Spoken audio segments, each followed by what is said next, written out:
We are exceptionally excited that you're here. This event will go down as a milestone for USC Upstate, and I'm hoping for other higher education institutions that we collaborate with in the Upstate. We're excited about the opportunity for industry, policymakers, and higher education to come together and start thinking much more aggressively and to create a blueprint as to what we can do extremely intentional to address the talent gap here in the Upstate particularly. I'm so pleased to have so many of you here, but before I get started with today's program, I've allocated about 4 minutes to introduce you to someone who's new to our team, retired Major General Glenn Davis. I'm gonna ask Glenn to come up here for a minute. Where's Glenn? We initiated a new initiative called the National Government and Security Institute. And Glenn is going to lead that. And we initiated that for a very, very specific reason. Glenn has retired from the U.S. Air Force a few years back, and he's been working in Oklahoma. He and his wife decided to come to Greenville and to put down some roots, which we're excited about that whenever somebody want to come to the Upstate. And he and I got to talking about an opportunity that he brought to Oklahoma, he and several of his colleagues, that has generated tens of millions of dollars for the University of Oklahoma and other higher education institutions. And he thinks that we can do similar type of activities through collaboration. So I want him to give a high overview in about 3 minutes about the Institute. And then we're going to go straight into our forum. Glenn. Thank you, Chancellor, and I plan to yield back time. Lieutenant Governor, distinguished guests, colleagues, thanks for being here this morning. I feel privileged to get to do this quick presentation for you. The purpose of the National Security and Government Institute is essentially threefold. The first reason that we want to do this thing is to build upon an already strong program that will enrich our student and the community's understanding of our region, the nation, and the world. The second reason is we want to bring cutting-edge research and development to the university. And thirdly, we would like to build better linkages between meaningful and well-paying jobs earlier in their academic career. We've developed two departments within the Institute, and I'll call your attention to the right side, which is the whole of nation, whole of government. Our intent there is, with your support, to bring in some heavy-hitting speakers that will enlighten not only the community, but our students. We're going to build short courses, certificate programs, and that will feed our national security research and development. Our goal there is the bottom line, which is university-affiliated research center. There are only 16 of those in the United States right now. We would like to be the 17th, and I think that we are well-positioned already to get that done because Dr. John Garska, the Director of Cybersecurity for the Office of Secretary of Defense, is coming down to be our featured speaker during our kickoff reception next week. He has already lent his support to heading down that path for us to become a UARC. So we're going to have that event next Thursday night. We're going to have a lot of wonderful people there I'd love to introduce you to. The following morning, we're going to have a cyber panel that is featuring 4 guest speakers that I think you do not want to miss. Lieutenant General Scott Kinsvater is coming to us from the NATO Military Committee. Major General Patrick Higbee recently led the cyberspace workforce, and he led the directorate for the United States Air Force. Colonel Martha Monroe led the Air Force Cyber Evaluation Team, and Colonel Tony Perkins actually stood up the first cyber and cyber groups within the Air Force. So I think you can see we have got some people that can really bring the cyber heat to Upstate. So I look forward to spending some time with you on break, and thanks for an opportunity to just share what we're doing with the NSGI. Thank you, Chancellor.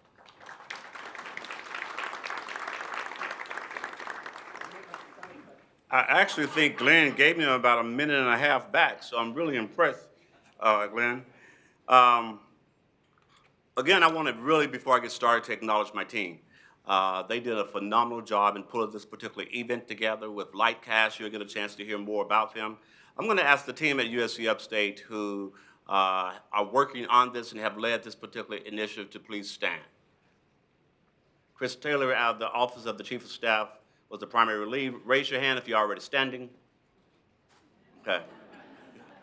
I tell you, Dr. David Satcher, who served as the 14th Surgeon General of the United States, one day I was at an event, and I was given an accolade because we were knocking the fundraising out of the ballpark. And so I was sitting at one of the seats there, and so my boss, Dr. Montgomery Rice, was acknowledging me for that work. And so she asked me to stand, and so I was sitting down. I just kind of tipped my hand up like that, just trying to be modest. And then I went to lunch with Dr. Satcher about 3 weeks ago, and he had something on his heart that he wanted to tell me, that has been on his heart. He said, Bennie, when I was at Morehouse School of Medicine, he talks like this, when I was at Morehouse School of Medicine, Dr. Benjamin Mays said to me that it costs nothing to stand up. The next time you're being acknowledged, I need you to stand up. So that was very profound for me. It was profound because what he was saying is when someone is acknowledging you, you want to stand up and be present and to let people know. And so that has always resonated with me. So when you see me standing, Dr. Satcher's kind of ringing in my head that it costs nothing to stand up. So I'm going to ask my team again, those of you who are a part of this event and pulling together, will you please stand up so we can acknowledge you? Thank you all. Please give them a round of applause.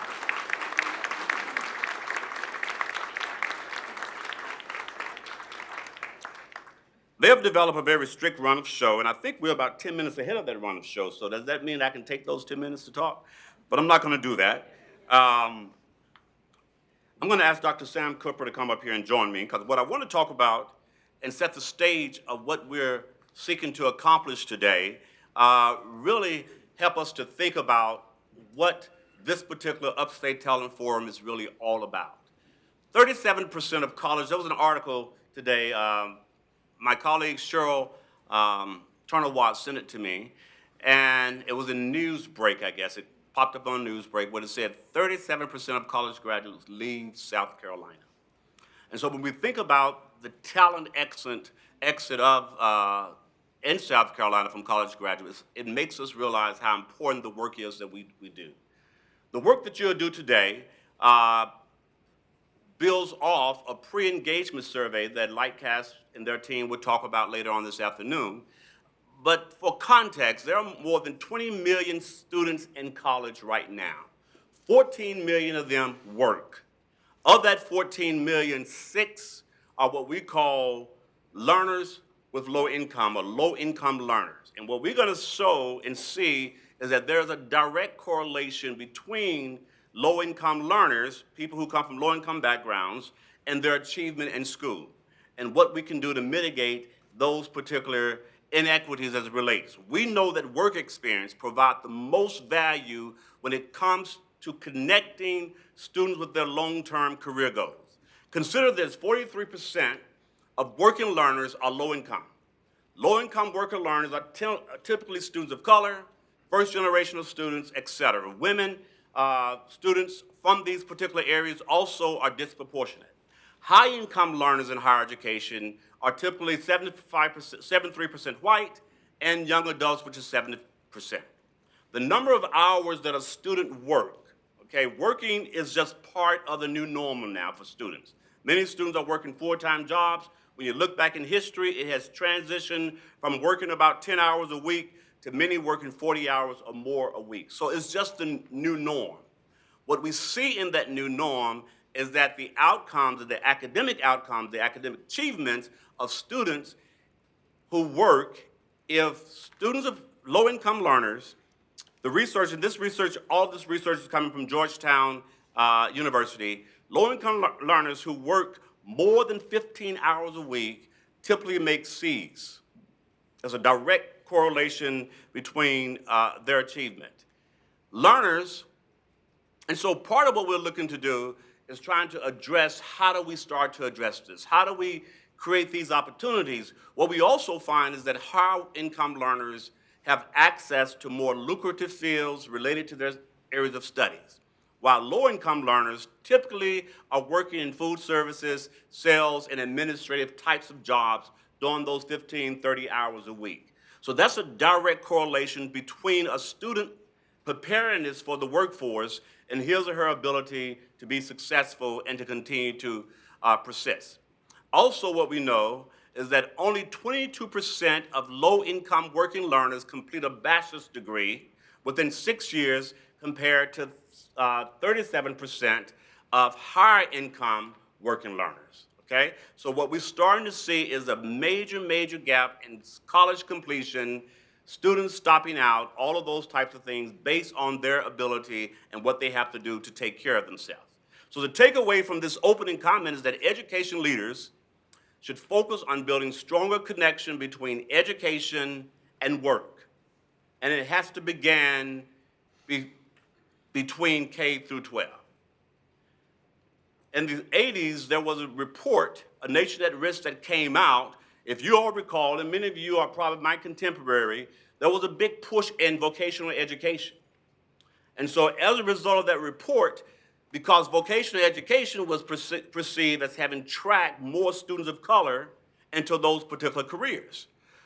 What we did, and this is unfortunate, we just kind of do the pendulum, we did a complete about face and took training and apprenticeship type of learning out of K through 12. And as a result, we find ourselves saying, how do we help high school students, middle school students, and college-age students be much more focused on how they can be ready for a career. And college should provide working learners with financial literacy counseling and internship in high-demand fields related to their studies. Now, I've asked Dr. Sam Cooper to join me and give about 5 to 6 minutes of context with regard to what's happening here in South Carolina.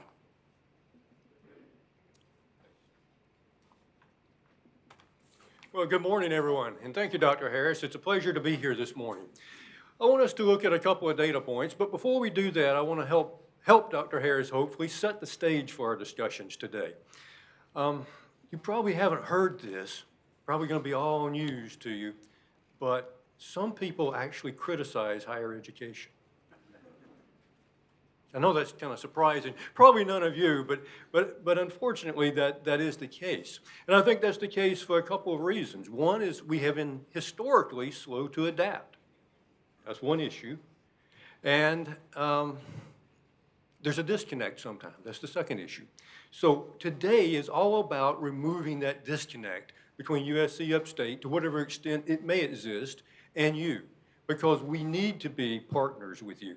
And if you look at the slide, our goal, and truly our goal is, and I think today is going to be part of that, is to become partners with multiple players. We have to be partners with our students. We have to be partners with regional employers and with our community as a whole. And if we drop any of those balls, then we can't be as successful as we want to be and make our community what it needs to be.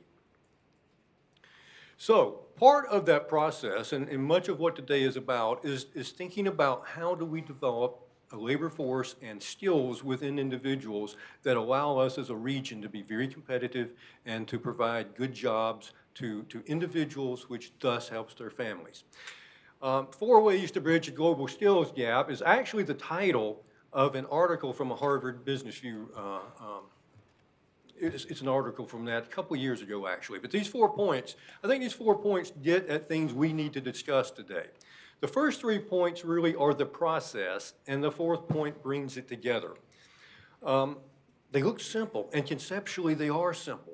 If we take a look, point 1, what skills currently exist in our organizations or our region? It seems pretty simple, right? But it may be a little more difficult sometimes to unravel that than we think, because sometimes skills are hidden. Regardless, we have to have conversations about that. We, as an institution, have to be in that discussion, I think, with you. Point 2, what specific skills are currently needed? That one, too, can be tricky, okay? Because things are changing over time. And we don't want a mismatch of skills. We don't want to develop skills that are not needed. And then point 3 is how rapidly and how dynamic is that environment, and how quickly do we need new skills? It turns out pretty quickly. There's a concept known as the half-life of skills. And for basic fundamental skills, like us communicating with each other and working together in organizations, that skill set, experts say lasts about 5 years, that half-life. But for technical skills, any guesses on that? Much shorter probably, right? It's about 2.5 years. So that is revolving very quickly. So we need to have discussion around those 3 points and bring them together in what the Harvard Business Review article calls a skills map. I think there's value in this skills map. And in addition to those 3 points, once we bring them together in that map, what we have then done is also talk about these relationships and how we are going to work together to develop these skill sets that we need going forward. So how quickly do skills change? Well, we talked about the half-life of skills, but if you take a look, I selected, and this is from, you know, LinkedIn does some incredible things because they have access to so much data. There are over 800 million users of LinkedIn, and they developed an algorithm to go through their membership and to take a look at skill sets and how skill sets are changing. And what they found is that from the period of 2015 to 2022, there were some rather large changes in skill sets. I selected some industries that are important to the Upstate. And if you take a look, you can see that the rate of change in skills is rather large. Manufacturing, which is a big part of the Upstate, a 30% change in required skills over that 7-year period. That's pretty dramatic, really. The one that really surprised me was construction, 44%. What's different about construction? Turns out there's probably a lot different from the way that buildings are designed, the types of materials that are used, environmental regulations, environmental concerns. So all of these things get raveled up into the need for new skill sets. And so 44% of the skills have changed in construction in this period of time. By 2025, we expect a 39 to 44% change yet again in requisite skills for industries across all sectors. That's pretty huge. 2025, how long is that? It's only 2 years, right? 2 years away. So that means the work we're doing today, I think, takes on great importance. Here are a couple of points which I've titled Pulling a Fast One, Speed and Agility. Some of these points I think are really startling in a way. The McKinsey Institute estimates that at least 100 million workers in developed countries, primarily Western Europe and the United States, between now and 2030 will change jobs. The day of a single education and a single career, those days are over. And we all have to recognize that as individuals for ourselves, as employers, as an institution of higher education. Those days are over. 85%, and this is from a study from Dell Technologies and the Institute for the Future, 85% of jobs that will exist in 2030 haven't yet been invented. And that's hard to wrap your mind around, really. At least it is for me. That's a big change. Every 3 to 4 years, 40% of skills are becoming obsolete. 82% expect that, and this is 82% of a survey of 3,800 CEOs of mid and large-sized companies, expect that humans and machines will work as a team in the future, not alongside of each other. So that's different. The machine is taking on a new role, not beside us, but with us. And so that's an interesting thing to think about, too, as employers. 56%, and I really like this one. 56% of CEOs say that schools need to teach how to learn, not what to learn. When we consider the pace at which skills are changing, teaching what to learn quickly becomes obsolete. So we need to teach how to learn. And then finally, 60% of workers will require retraining before 2027. Only half of them have access to that training. Quickly, I'm going to take about a minute here to do that, if it's okay, Chancellor. We want to look at apprenticeships. Chancellor mentioned apprenticeships as an important potential role for educating students. Here's the graph of South Carolina from 2013 till today. There was a large spike in 2016, and there is a reason for that. There was a kind of a policy change, which we can talk about maybe individually at tables later. And then we saw the number of apprenticeships really skyrocket. and 2020 came along, and we all know about 2020, and they fell very quickly. But the pattern since 2020 is one that is increasing, which I think is a very positive thing. One of the key points here is that when we look at the data a little more closely, as we see that increase from 2021 till today, we're seeing more bachelor's level individuals enter apprenticeships.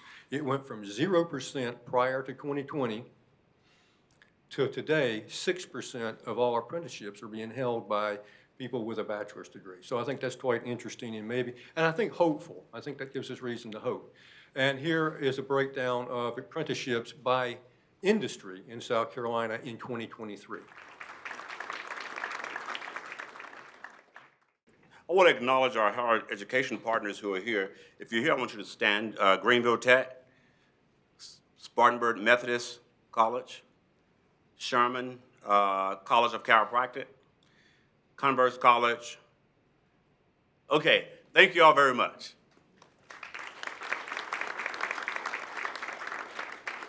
At this time, I want to introduce our Lieutenant Governor, Pamela Evette. And I'm so excited that you're here. I'm very excited about your leadership. She was elected as the 93rd Lieutenant Governor of South Carolina on November 6, 2018. Prior to her election as the first female Republican Lieutenant Governor in South Carolina, Evette founded Quality Business Solutions, a payroll, human resources, and benefit service firm headquartered in Travelers Rest. Under her leadership as president and CEO, QBS has grown exponentially, going from startup to earning a spot on Inc. 5,000 listing of the nation's fastest growing small businesses. Her company has also been repeatedly honored among the fastest growing and best places to work in the state of South Carolina. Please help me welcome our Lieutenant Governor.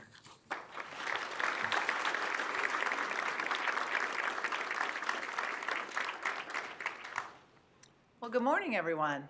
Good morning. Great to be this close to home so early in the morning. I actually got to see my little one get off to school. So thank you so much, Chancellor, for having me here today. I love talking about workforce.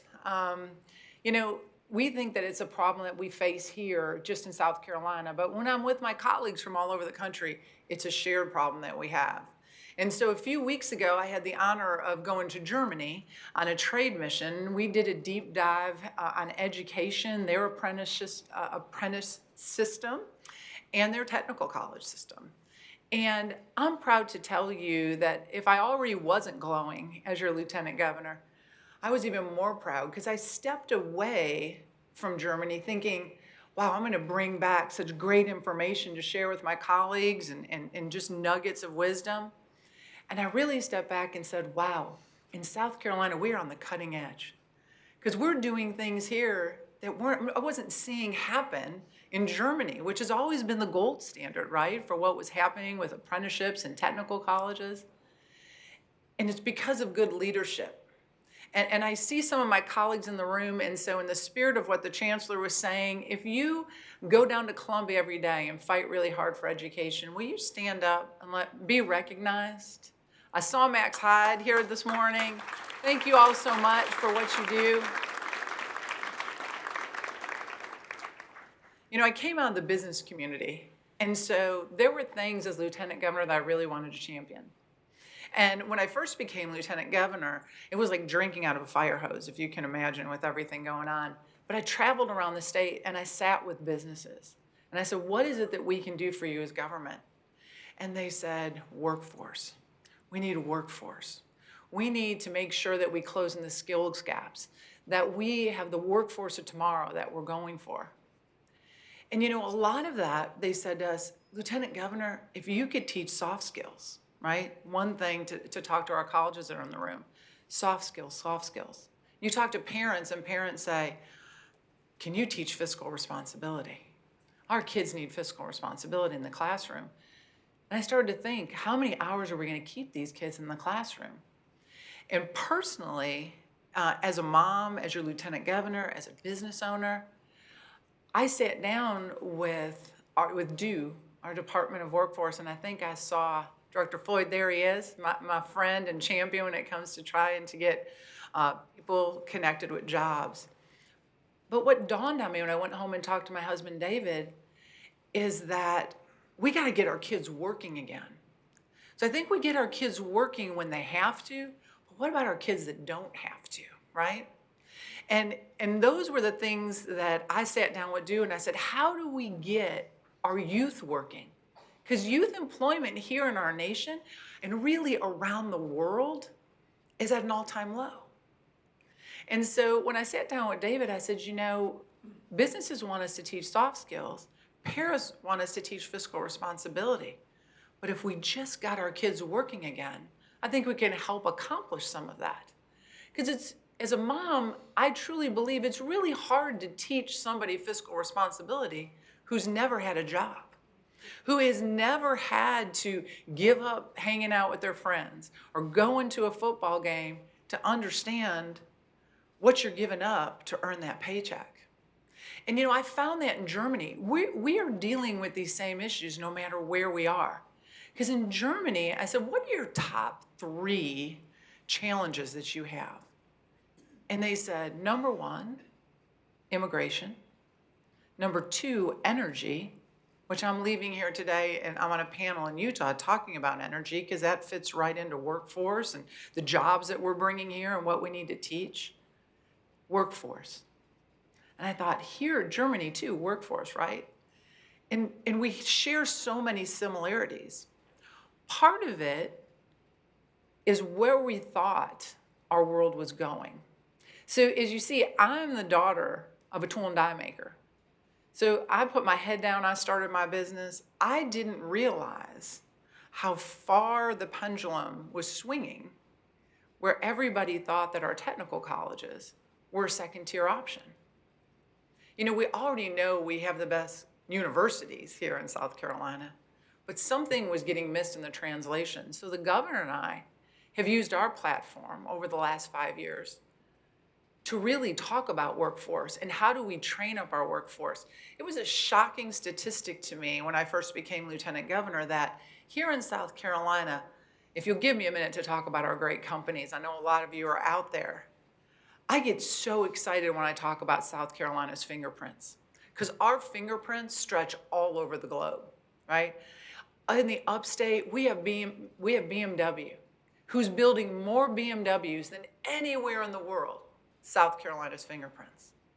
We have Lockheed Martin, who came. And let me tell you, 2 years ago, I sat down with the president of Lockheed Martin. They came in from Texas and they said, Lieutenant Governor, we want to start building F-16 Block 70s here in South Carolina. But how are we going to get a workforce?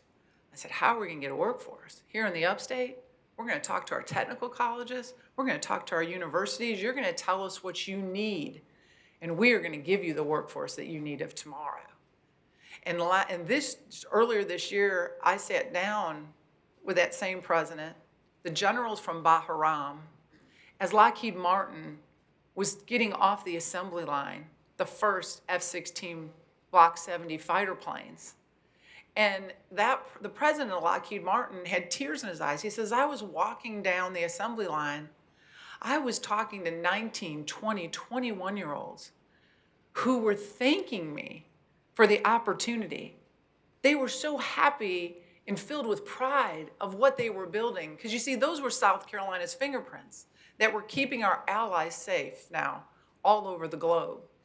Something that we probably feel a lot of pride with when we see what's happening in our world, right?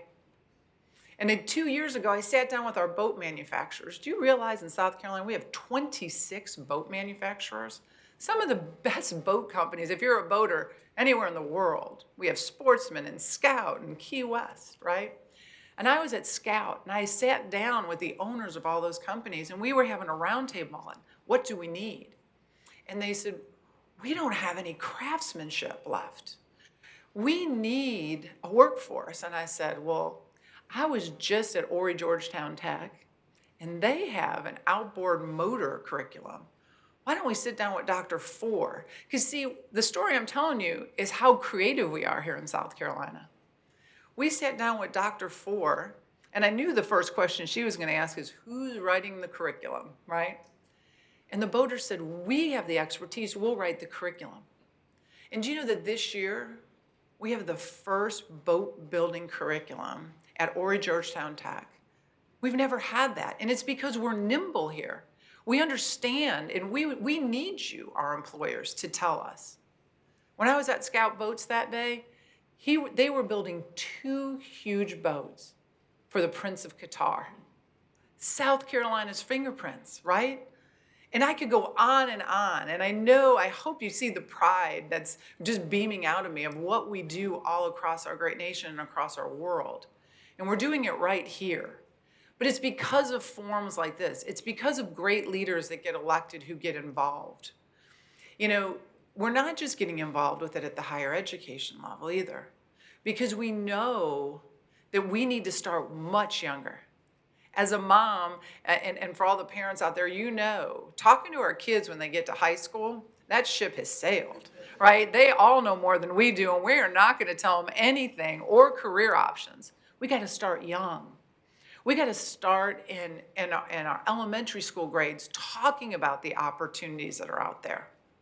We need to make sure they understand what it brings. Because in South Carolina, when I first became lieutenant governor, I learned that we had 41% of our population that had secondary degrees or certifications. And where we were with the amount of advanced manufacturing and businesses pouring into our state, we needed to be up in the low 70% range.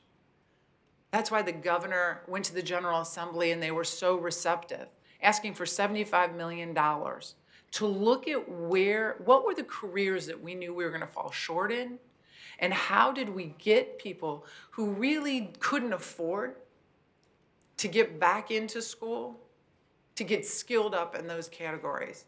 Proud to say that program has been wildly successful, and with the support of the General Assembly, I see in the foreseeable future that will continue to be, right? Because South Carolina is booming. This state is the best state to live, to work, to raise your children, our quality of life, the people. It's unmatched anywhere in the globe. And I want to round it out by saying that, you know, I'm glad that we're seeing this shift. That education isn't just something, you know, we should do from K through 12 or maybe get a secondary degree and put it on the shelf and now go into the workforce. Because as you heard the Chancellor saying today, we're evolving. And the skills we learn today in 4 years are going to be obsolete. So what we all have to do and the way we have to talk to our children is about lifelong learning. And what you learn today to keep building on, to make sure you continue to be marketable. And we need to push that as leaders in our state. We need to have business that embrace it so that they can start all kinds of programs. I want to thank you to our associations. I think I saw Sarah Hazard walk in here too. You know, really creating this spirit is what is making South Carolina shine all over the globe. So I am proud to be your lieutenant governor. I am proud to continue working alongside of you, whether it's business or academia, to make sure that South Carolina continues to grow and prosper. Thank you for all being here today. And, you know, I say it all the time wherever I speak. I hope you know I genuinely am sincere about it. If there is something I need to know, you know, I guess I thought this of my elected officials too at some point, that they just knew everything, right? If it was happening out there, they must know. We don't know unless you tell us. Can't know everything, but we want to. So if there's ever anything you think I need to know, if there's something great going on, or someplace where we're lacking, please reach out to me. I'm really easy to get to. I try to be everywhere I can, but reach out to my office, send me an email, pick up a phone and call me, because I want to know and I want to help. So I hope you have a great rest of your day. I always get excited for collaboration, because cooperation, collaboration, and communication sets us apart. Thank you all so much.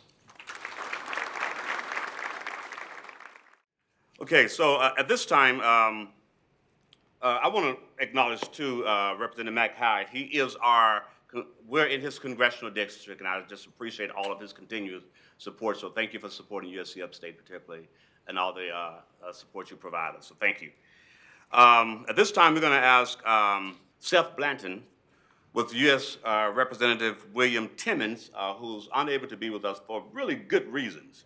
We need a budget, and so he was called back to Washington to help take care of that. So Seth, who's also a USC Upstate alumnus, right, is work on Representative William Timmons' team.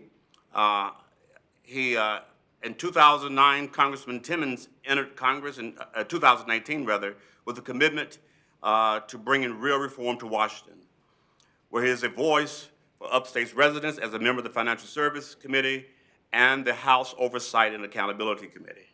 Seth serves as the district director for Congressman Timmons.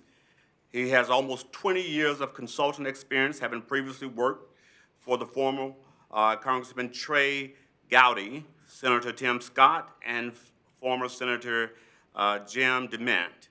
He is a 2002 graduate of the University of South Carolina, Upstate. One of the things about Congressman Timmons, when I spent some time with him when I first came here, I learned that he had went back to school and got a master's degree in cybersecurity. So I was like, that's excellent for what we're trying to accomplish. He's our congressman, and he can align and support the things that we're doing around cybersecurity. So thank you all very much. Seth. Thank you, Dr. Harris. Thank you for the opportunity to say a few words. Yes, Congressman Timmons is kept in Washington this week to hopefully elect a Speaker of the House, and unfortunately due to the unrest in the Middle East. We are very concerned there, and I know that you are as well. Lieutenant Governor Evette stole a piece of my line, but I'm going to help her. She said South Carolina is the best place to work and to live and to raise a family. We say the Upstate is the best place to work and to live and to raise a family. And I agree with that, and I think you all agree with that. Maybe Lieutenant Governor, well, you live here. So yeah, yes. But you know, dozens of people every week who are pouring into the Upstate also agree with that. Just last week, our office is in downtown Greer, right on Trey Street, and I saw Dave Marab over there. It's beautiful. You should stop by, knock on the door, say hello. But from time to time, people will pop in, and they're saying, hey, I want to move here. Just tell me what's going on. And this guy just wanted to talk about golf courses to join. I couldn't help him there. But anyway, but he was excited about Four Seasons. He was excited about, he's coming from Southern California, about fresh air and space and low traffic and good economy, and all the reasons that you already know exist and that everybody who comes here knows exist. But this room is what most folks who are coming here I don't think know about. It's the spirit of cooperation, the spirit of collaboration, the fact that we are not content in the Upstate to just drift toward good things. We want to put our hands to the oar and row together towards solutions. And I think that's what sets the Upstate apart. And so, Dr. Harris, you told me before the event, you were expecting 125 people, and almost 200 people decided to come, which tells me this is the right conversation at the right time. And so, from Congressman Timmons, thank you for your leadership. Thank you for convening this group, and we look forward to working together. Thank you all.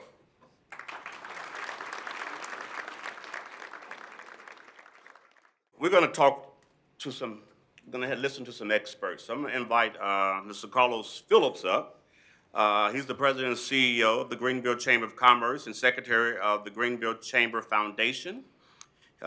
He was recently named chair of the Association of Chamber of Commerce Executive Board of Directors. Phillips oversees the activities of the 65-member board. That's a large board of directors, providing leadership and strategic direction to the association's 25-person staff. And I'm fortunate to serve on the Greenville Chamber Board and to witness Carlos's leadership. So Carlos is going to introduce the panel. We're going to invite him up to do that. Thank you, Chancellor Harris, for convening today's meeting and for giving me the opportunity to participate. Lieutenant Governor, always a pleasure seeing you. Thank you for joining us today, and thanks to all of you all for being here today as well. I would like to introduce our panel for our first panel discussion on the industry perspectives on the future of work. First, I'd like to introduce David Lominack, who is the South Carolina Market President for TD Bank. You can feel free to give him a, yeah. Phil Faisal, President, Spartanburg Medical Center, Spartanburg Regional Healthcare System.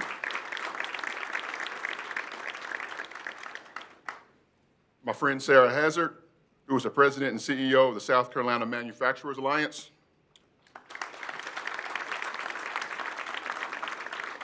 Sherry McGraw, Vice President of Human Resources at BMW Manufacturing Company.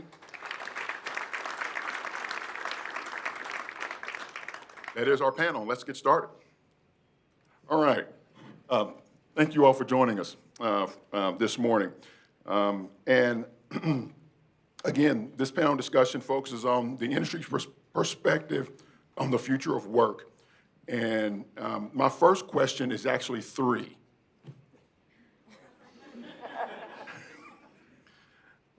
This is Chris Taylor's work, so we'll blame him for that. But right out the gates, what do you see as the talent needs of the future? That's question number one. Question number two, is South Carolina currently equipped to deliver on those needs? And then the third part of that question is, if not, what do we need to do? Who wants to take that one first? I'll jump in. I'm Phil Faisal. I'm the president of Spartanburg Medical Center, and we've got a large and diverse workforce. And when I say diverse, so many disciplines within healthcare and in the hospital business. I'm going to today really talk about nursing as a kind of a surrogate for all of that. It's the largest collection of associates we have, and we actually in South Carolina have a healthcare storm brewing. We are, as many of you already know, we are a top 5 inbound state across the country. That means there's people moving to South Carolina in record numbers right now. We also sit as a top 5 nursing shortage state going forward. And we know that the population is aging, and we know that healthcare is going to be a big issue. So we see that challenge occurring, and we are trying to be creative within our own organization in not only recruiting but retaining our workforce. I want to thank our friend here, Representative Hyde, and the General Assembly. They this past session committed $10 million exclusively to nursing, in particular around tuition assistance for nurses. That's a great start. They've surfaced the issue. And I think that South Carolina can kind of turn the tables on where we are. But we have and COVID certainly was largely responsible for a loss of about 100,000 nurses who left the industry over the last couple of years. And a lot of those are here in South Carolina. So we've got challenges. We again think that those are challenges that we can satisfy, but it is going to be a hard journey for us. You want me to go next? Good morning, Carlos. Thank you for having us today. So my name is Sarah Hazard. I'm president and CEO of the South Carolina Manufacturers Alliance. I would say South Carolina has a long legacy of working with industry to prepare our workforce, really just decades of great work done in the state. We have one of the best technical college systems in the country here, and of course we have world-class universities like USC Upstate that partner with industry on a daily basis.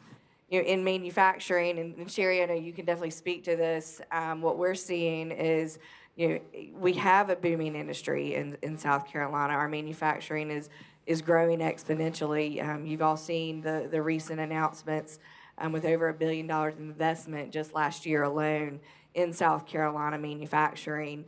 But our number one challenge is workforce and finding a skilled and ready workforce. Companies are doing lots of creative things to try to recruit talent. and, in partnering with the state, they're being more probably just creative and aggressive than I think we've seen in quite some time.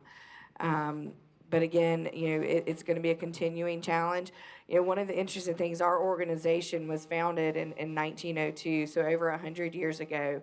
And the original reason that that the people that founded our organization came together was they were having a challenge finding workers for the cotton mills here in South Carolina, particularly here in the Upstate.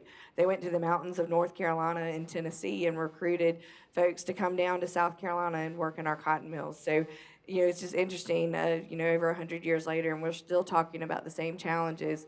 But South Carolina, I do think, is well positioned. The governor likes to talk about how we cooperate and collaborate and communicate together as a state. And I think that we do that with our academic and the technical colleges and the university partners to really try to support industry with those needs. I'm Sherry McCraw. I'm the Vice President of Human Resources at BMW. I've had a lot of different roles there, so I think probably I've met most of you in other roles, not in HR. I would say, yes, we have the workforce in South Carolina. We need all kinds of people. We don't need only engineers. We don't need only technical people. We need finance people. We need human resources people. We need all types of people who want to work. And I think someone mentioned earlier trying to continually learn. From my own career, I started as an engineer, but I've had every type of job, including finance, now human resources. And I think what's cool about our companies, they're willing to develop people. They're willing to spend the money and the time training you if you're interested in working. And I think we have had some really good examples of people who came in.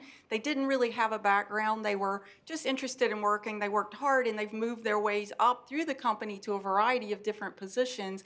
And it's really an interesting time in the industry if we can just get that connection with the kids to say, hey, you don't have to work on the production line. That's not the only job there. There's so many opportunities and so many different experiences that you can have, and they're not only in the United States. You don't have to stay in South Carolina. You can work in South Carolina, you can work in Germany, you can work in South Africa, China, wherever you want to go, and you can really have a great career in manufacturing. But trying to get that message out that manufacturing is not old manufacturing. It's a really cool job, and you can learn a whole lot and have a really successful career. Well, good morning, everybody. I'm David Lominack, South Carolina Market President for TD. Great to be with you this morning. And as of, what's today, the 11th, 12th? As of 11 or 12 days ago, I was the most recent board chair for the South Carolina State Chamber, which gave me some incredible perspective across this state with what our companies and industries are challenged with. I will say from a pure banking standpoint, fortunately, outside of maybe 18 months during COVID, we haven't necessarily had a challenge in the Upstate finding the talent we need. And at our company, we have about 2,000 employees across the Upstate. I will tell you, and I promise I was going to talk about this even before the Lieutenant Governor mentioned it, but I have been banging the soft skills drum for quite some time now. And I know those of you in higher education people are coming to you saying, you got to teach soft skills. And clearly, we got to teach that long before they get to college, right? And there are certainly students that are not going to go to college. They're going to be career ready after high school. How do we teach them those soft skills before they enter the workforce? The number of examples I have personally within our company, walking into a branch and there's somebody who's supposed to be greeting our customers who's checking Instagram, right? And doesn't even look up.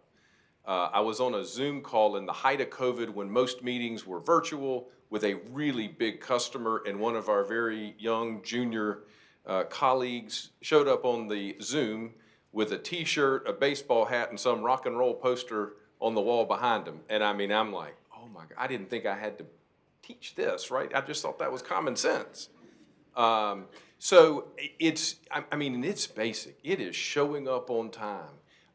It is how to work within groups. It's how to deal with conflict. It's how to have a meal, in a business setting. It's those things that I am seriously continuing to see a decline in the folks that we're bringing into our company and that I see in other companies. So whatever we can do collectively both K through 12, and clearly a lot of this starts at home, right? So at home, K through 12, and then higher education, how do we help arm our workforce with those soft skills that they absolutely need? Thank you, David, and thanks to all of our panelists for your responses to that first question. I think we all are witnessing just how tight the labor market is right now, and that's due to various forces. The benefits cliff, lack of skills, the opioid crisis, and so many other things.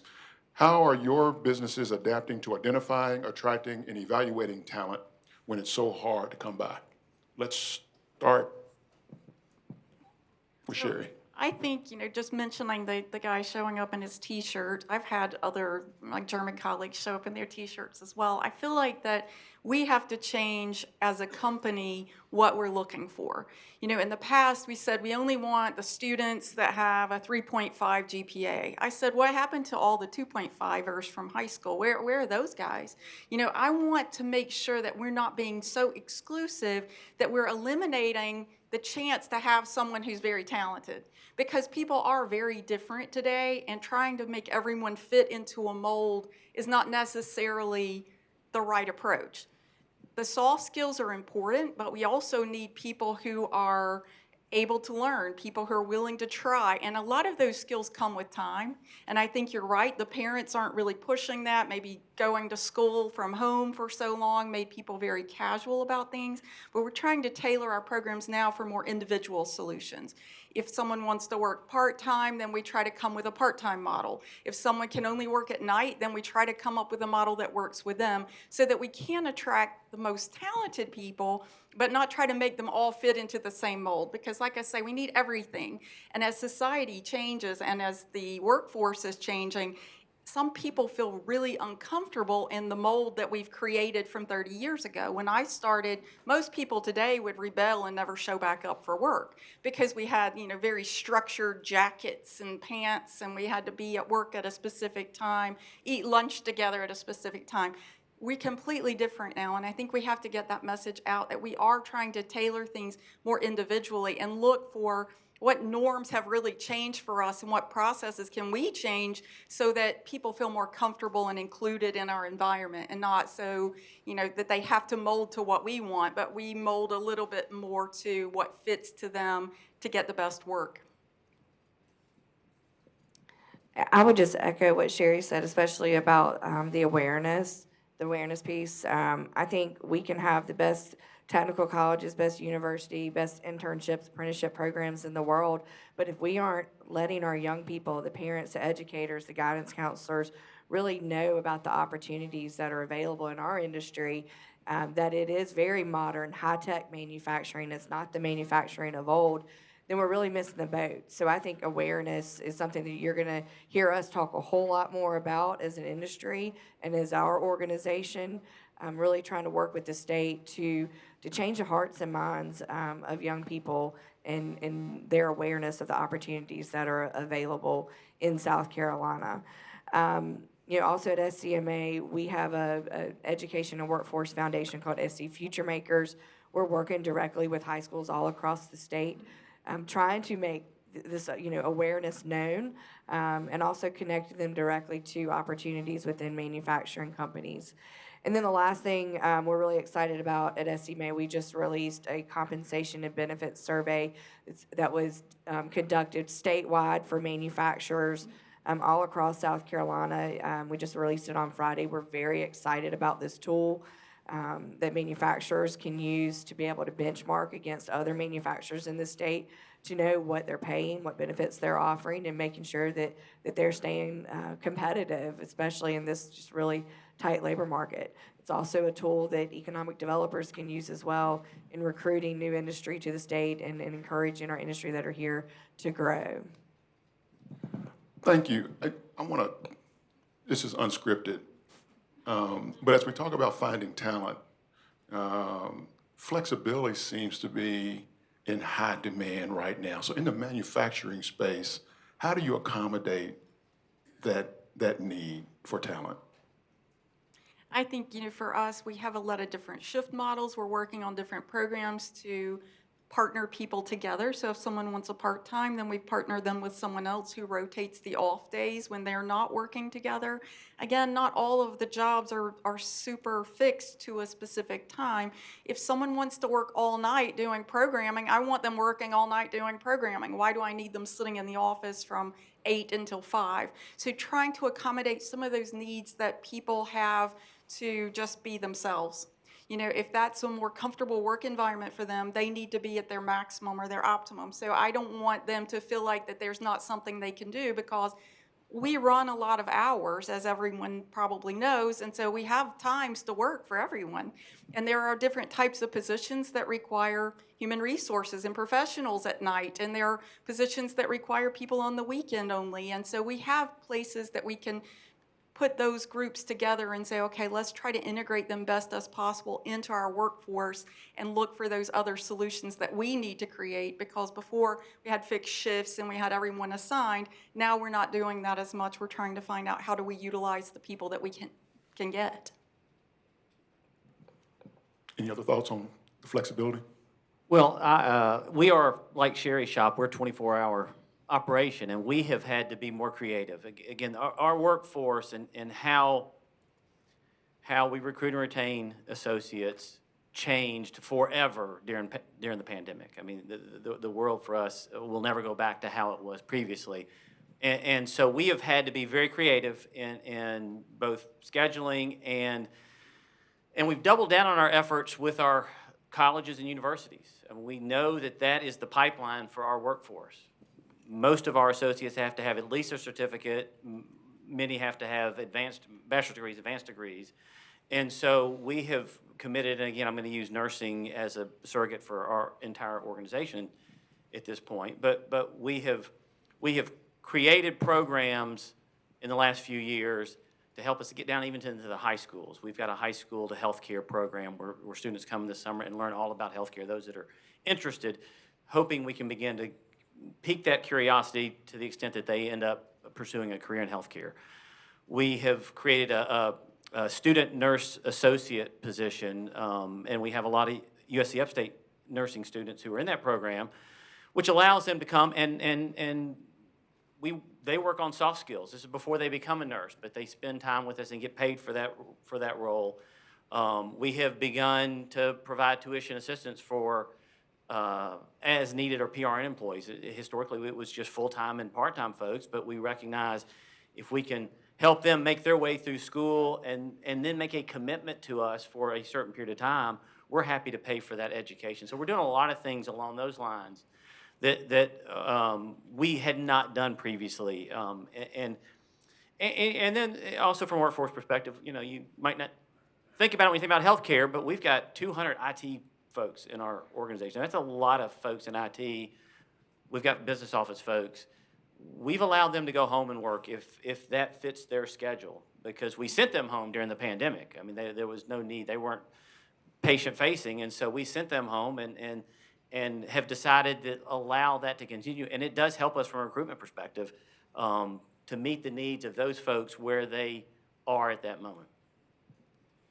Yeah, I would say remote and hybrid, I think we're all trying to figure out what that looks like in the future. So of the 2,000 positions I mentioned earlier, 500 of those are a call center that used to go to, if you've been down 85, we have 3 buildings on 85 in Greenville. The middle building was 500-seat call center. That is a high turnover position. Fast forward to COVID, it's fully remote. It remains remote today. We're getting a higher quality call center employee who's staying longer because they can do it from the comfort of their home. And it's just as easy for us to manage that remotely as it is in the office. The challenge that I think we and probably all of you are trying to figure out is how do you help develop that internal talent that is not coming to the office ever? I've participated in the employee, their first day. I asked, and so it was mainly call center, probably 25 folks. And I said, okay, who is going to work 100% remote? Everybody raised their hand. And I said, who who wants to do more in this company? Because the call center usually has been a good track for someone to come in and then work in retail and then move in other parts of the bank. Every single person raised their hand. I want to do more than just be a call center employee.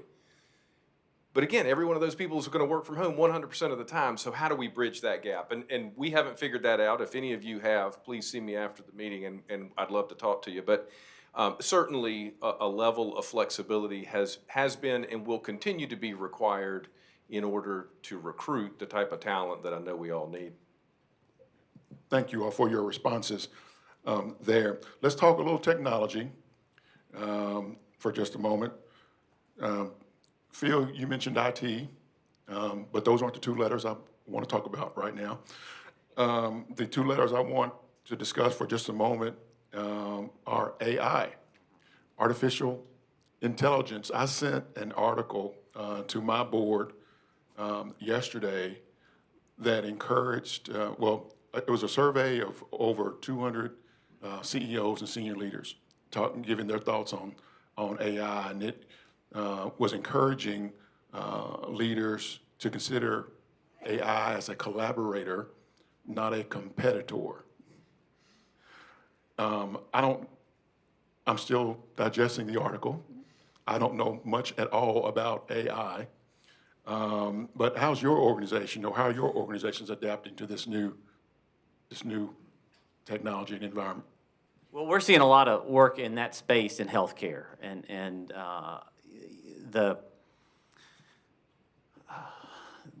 sales team for AI companies are busy and quickly knocking on our doors, and we're having to kind of pace our efforts around that. But there is clear opportunity, particularly to more quickly diagnose certain disease states as a result of what's happening in AI right now. You know, from an imaging perspective, we're from a echo study perspective. I mean, there are opportunities that we're reviewing even as we speak. Do we have the talent? That's the gap. I think that we're going to, if there's any area in our workforce that I think is going to have to, learn quickly, it is around the AI world. And I don't know that we're ready for that yet today. So we actually acquired an AI company in Toronto called Level 6 several years ago. So we absolutely see AI and look forward to benefiting from what it brings to our business in terms of being able to identify proactively what our customers may need. And clearly there are some opportunities to remove what I think I could call implicit bias in banking by having AI. I don't know much about AI. I can barely spell it. But it certainly doesn't bring, at least what I've seen, the empathy to the table or the ability to understand a story in our business at least. If you haven't seen it, there was a really good 60 Minutes piece this past Sunday about AI. And clearly some of the concerns about what AI can do if not appropriately managed and regulated. Healthcare was in particular the industry that people are kind of looking to and saying there's a tremendous amount of opportunity in healthcare as it relates to AI. In the manufacturing space? So for us, I think that it's really useful for data analytics, compiling a lot of information together quickly. We have a lot of data. We gather data constantly at the plant. How do we organize that as a company and use that to be faster, more efficient, more predictable? I think when it comes to the skills to be good at AI, that is some kind of talent that I think you're inherently born with. I don't know that you train that into people to be really interested in computers and really interested in that programming piece. Certainly people are interested in that and they study it. But I feel like that's one of those skills that is developing as it goes. And the people who are really good at learning and are able to adapt to that have similar characteristics as a robot or a machine learner, those are the people who will become the AI experts. And I think those are the people who are creating those both good and bad side of AI. I personally found the story on 60 Minutes puzzling because they had the robots running around. And why do the robots always have to look like people? We have one that looks like a dog. I don't like it because it's so realistic that I feel sorry for it. I have some kind of weird connection to it when they kick it or push it or it falls in a hole. And I always want to, I want to think about, how are we adapting as society to this idea that, we're creating a robot that looks like a person and then worrying that it's going to take over, thought process. Or we create a dog and we want it to be not like a dog. To me, we have to be much more mindful of what's going on around us. And again, these people who are really good at programming, they figured out what they're going to do, and it just keeps developing. That will be an industry, I think, that continues on and on. But from the data analytics part and the being able to predict what you need to know quickly, you don't have to have a lot of number crunchers or a lot of people looking at quality data to determine something's going to be a systems problem, just like maybe in the hospital where someone's sick. You can see those things very fast. So I think it has huge advantages, but we do need to be careful with it because clearly, I think that we're making it into something worse than it really has to be.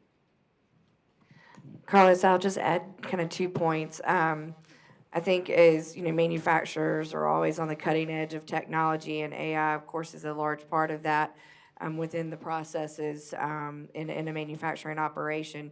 We're still going to need skilled workers always, and so I don't want that to get lost in the conversation when we're talking about AI and all the new technologies. And the other thing that I would just add is in looking at these new technologies, the cybersecurity is going to be more important than ever. Excellent points, excellent points. All right, I'm getting the holy hook, so we'll conclude this panel. Let's hear it for our panel.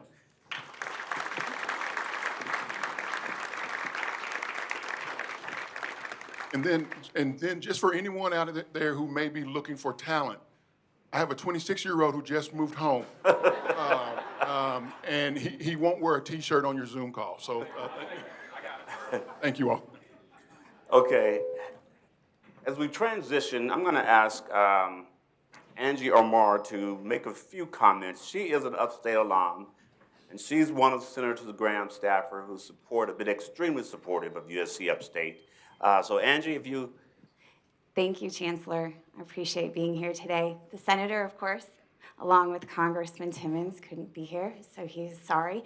But he's excited what's to come for the university and General Davis, and I saw him earlier.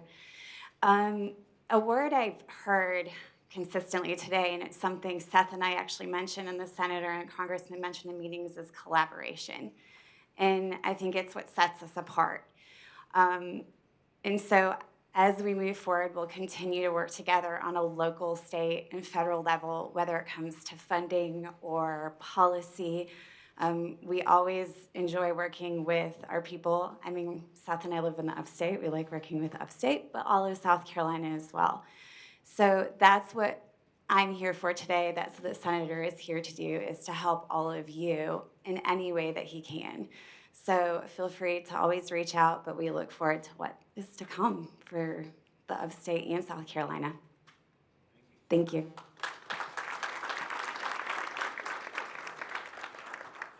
I think I know that Cole Averson is here. He's our county administrator. I'm going to ask Cole to stand. Where are you, Cole? Right here. And any other county or city administrators or elected official that's here. So at this time, I'm going to ask Alan Smith, who is the president and CEO of One Spartanburg. One Spartanburg's mission is to build a vibrant Spartanburg through business, economic, and tourism development. Whether you're looking for business resources, economic expertise, community leadership, or tourism information, One Spartanburg is where you'll find it. I also have the joy of serving on Alan's board, and I look forward to hearing his leadership. He will introduce the next panel. Please give Alan Smith a round of applause. Yes, so Bennie is on my board, one of my 17 bosses, always looking dapper. Looks like you've lost a little weight, too. Looking good, Bennie, as always. Appreciate the opportunity to be here. I want to tell you a brief story. I said this in front of a few people a couple weeks ago, but I think it fits for today. And that is, it was a Saturday morning. I was probably 7 years old. My little brother was 5. My dad was taking us out on a picnic, and we were going to the grocery store to get some of that good grocery store fried chicken. And we went in, and the lady said, "We're going to have to wait a little bit. It's not ready. Boys, can I get you a little cookie while you wait?" And my little brother looked at her, and he said, "No, but I'll take a donut." So we have been, figuratively speaking, enjoying some cookies. We're doing some good things here in the Upstate, particularly here at USC Upstate. But I'm looking forward to the great things. I'm looking forward to the donuts, Bennie, and I think that that's why this is important. So I appreciate you and your team bringing us all together to have these conversations that I hope will lead to action, because conversations with no action, that's just conversations. And speaking of your team, I want to recognize our team. We've got our talent team here, and I think those of you in the business community need to know them, because we're going to be a lot more external facing now that we've got, I want to say, almost a full team, almost. So if you're on our talent team, please stand up. So we have right here Dr. Ron Garner is our Chief Talent Officer. He is a retired superintendent of District 1 schools. We've got Taylor DeMint, our Director of Talent Solutions. And then Erin Smith is brand new to our team. She is our new Director of Adult Degree Reengagement. There are 48,000 people in Spartanburg County that have started a degree and haven't finished it. She's going to get all 48,000 back enrolled and finished with a 4-year degree. Thank you very much, Erin. She's going to get all that done next week, too, so we look forward to that. But thank you all for being here. So as Bennie mentioned, we do have a distinguished panel. I'm going to make sure I introduce each of them. And so as I call your name and read your brief bio, please join me on stage. Rusty Monholland. Rusty is the President and Executive Director of the South Carolina Commission on Higher Education. Rusty previously was the Assistant Commissioner for Academic Affairs at the Missouri Department of Higher Ed and led the Missouri Reverse Transfer Initiative. Thank you for joining us. William Floyd is the Executive Director of the South Carolina Department of Employment and Workforce. He currently serves on the Board of Directors for the South Carolina Technical College System, and he serves our state and country as a colonel in the South Carolina State Guard. Thank you for your service. And my friend and neighbor, South Carolina Representative Max Hyde. Max Hyde serves in the South Carolina House of Representatives in District Number 32, representing Spartanburg County. Max also serves on the House Ways and Means Committee. And then last but not least, in the recent recipient of One Spartanburg, Inc.'s highest honor, the Neville Holcomb Award, Dr. Russell Booker. He is the CEO of the Spartanburg Academic Movement, co-founder of One Acorn, and a former superintendent of Spartanburg County School District Number 7.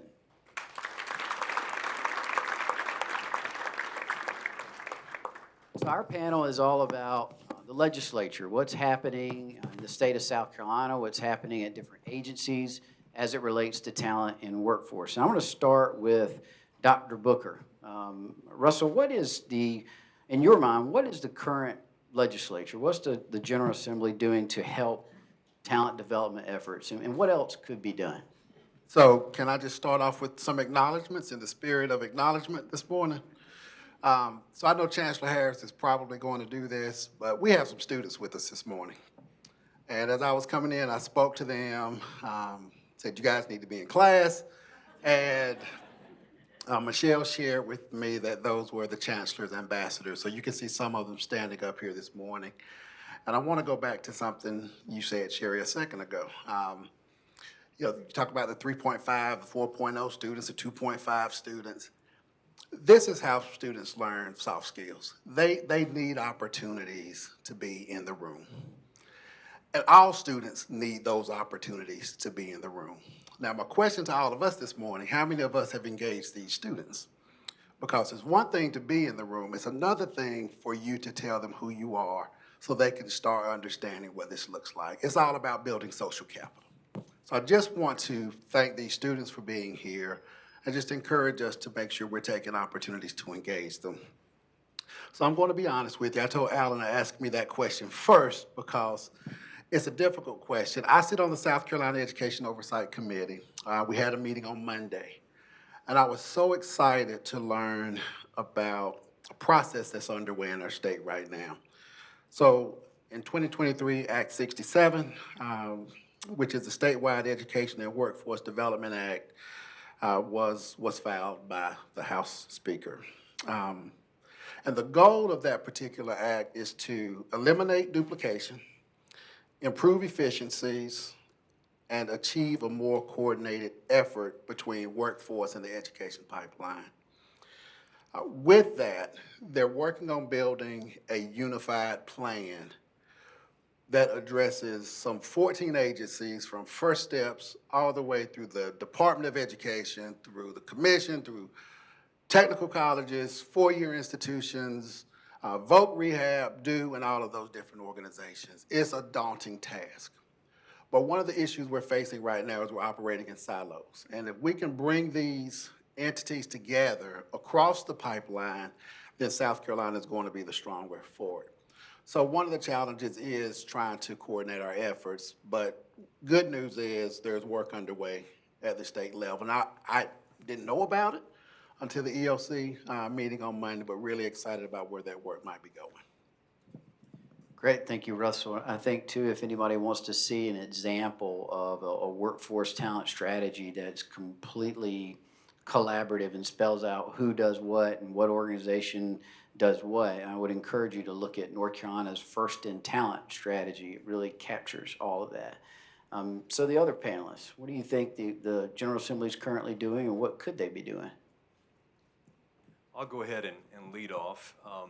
First of all, it's a privilege to be here. I'm coming home. So, Phil, I'm an example of the great hospital you all have there back in 1962. That's where they brought me home to, and it's been just onward and upward ever since then. So it's great to be back in Spartanburg. You know, Act 67 is something that when I joined DO after practicing law for 35 years, including many years in the Upstate, I was unfamiliar with it. But it's an exciting opportunity. One of the first days I was, after I joined the agency, I learned about the workforce bill. I learned about the need for it, and I learned about the support from the legislature and from the governor's office about getting things done. Our governor, my boss, often hits the same C's that Sarah and others have said about collaborating, communicating, et cetera. And to that I add coordinating. Act 67 embodies that. And so what it has done, and I'll try to do this quickly, it has broadened the tent of stakeholders who come together. No one person, no one agency, no one employer has all the answers. Okay?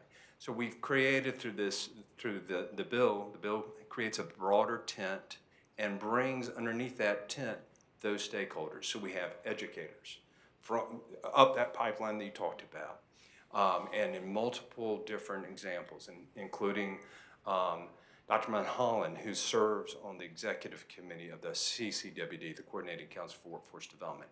We have educators, we have employers, we have state agencies that work on or touch on workforce. We have the MUSCs of the world, et cetera. So it's a great big tent, about 35 of us who are focusing on coordinating and collaborating the workforce pipeline. Because the great news in South Carolina is we have more people working in South Carolina than we ever have before. That's the great news. Yeah, the opportunity before us is we need more. So the Act 67, the workforce bill, as I describe it, is a great big step toward us being able to do that together from education, employers, state agencies, and other perspectives. So we're excited about that. I don't know that I have much to add to that. Thank the General Assembly. I think Act 67 is going to be a change agent in helping to break down some of those silos, and that's incredibly important. I want to thank the General Assembly. Over the last 3 years, it has appropriated, we're now to $90 million in need-based grants, financial aid. And of course, as Chancellor Harris mentioned earlier, those are the students We need to help access higher education, and not only access it, but then we need to help them be successful so that they can earn a post-secondary credential. The only thing I might add, and this isn't, it certainly isn't a criticism, because the House has it in, has passed this legislation, and I think the Senate may take it up. But we need to kind of get the other half of the workforce development walnut, and that was 4060, I believe it is, that deals more with the academic side of the house. CHE has been collaborating across all institutions to try to create a more seamless transfer system, so students can transfer from one institution to another without losing credits, thus reducing time and reducing costs to them. That's also, I think, the foundation for something that several people have mentioned this morning, lifelong learning.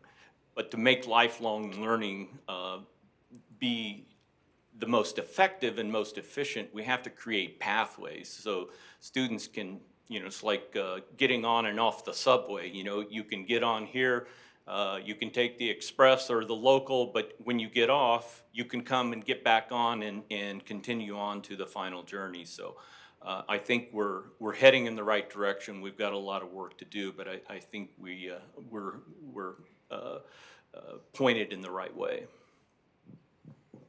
Representative Hyde, going last, I guess, going last now, you, as the only member of the House on the panel, you can just take credit for all the nice things they just said. So I was invited to do this yesterday, and I guess I'm here to talk about politics and the link between education and politics. So I would like to pan out a little bit. I see all these cameras, and take a broader view of what we're doing. And so I would like to focus on democracy and leadership. You must have a firm foundation of an educated electorate, an educated populace, if you're going to have a functioning democracy and if you're going to have leaders. And I would submit to you, we're having a dearth of both in this country. And so I think the solution fundamentally is investing in our young people so they will be principled leaders. We need some adults with some moral compasses and some courage. And Alan, I love what you say, talk without action is worthless or cheap. I'm tired of listening to people saying one thing and then we can't even figure out who's taking out the trash in Washington, D.C. We have serious issues for this country. AI, we have China, Jack McBride, we have Ukraine, we have Israel, all these shades of history manifesting, 1930s, 1850s. And so we need the best people. I think that's the answer for any good career, any corporation. You're recruiting the best people, right, David? I mean, and how do you get the best people is you have the best educated people. And I've always thought education is the fundamental answer. I understand it better now than ever.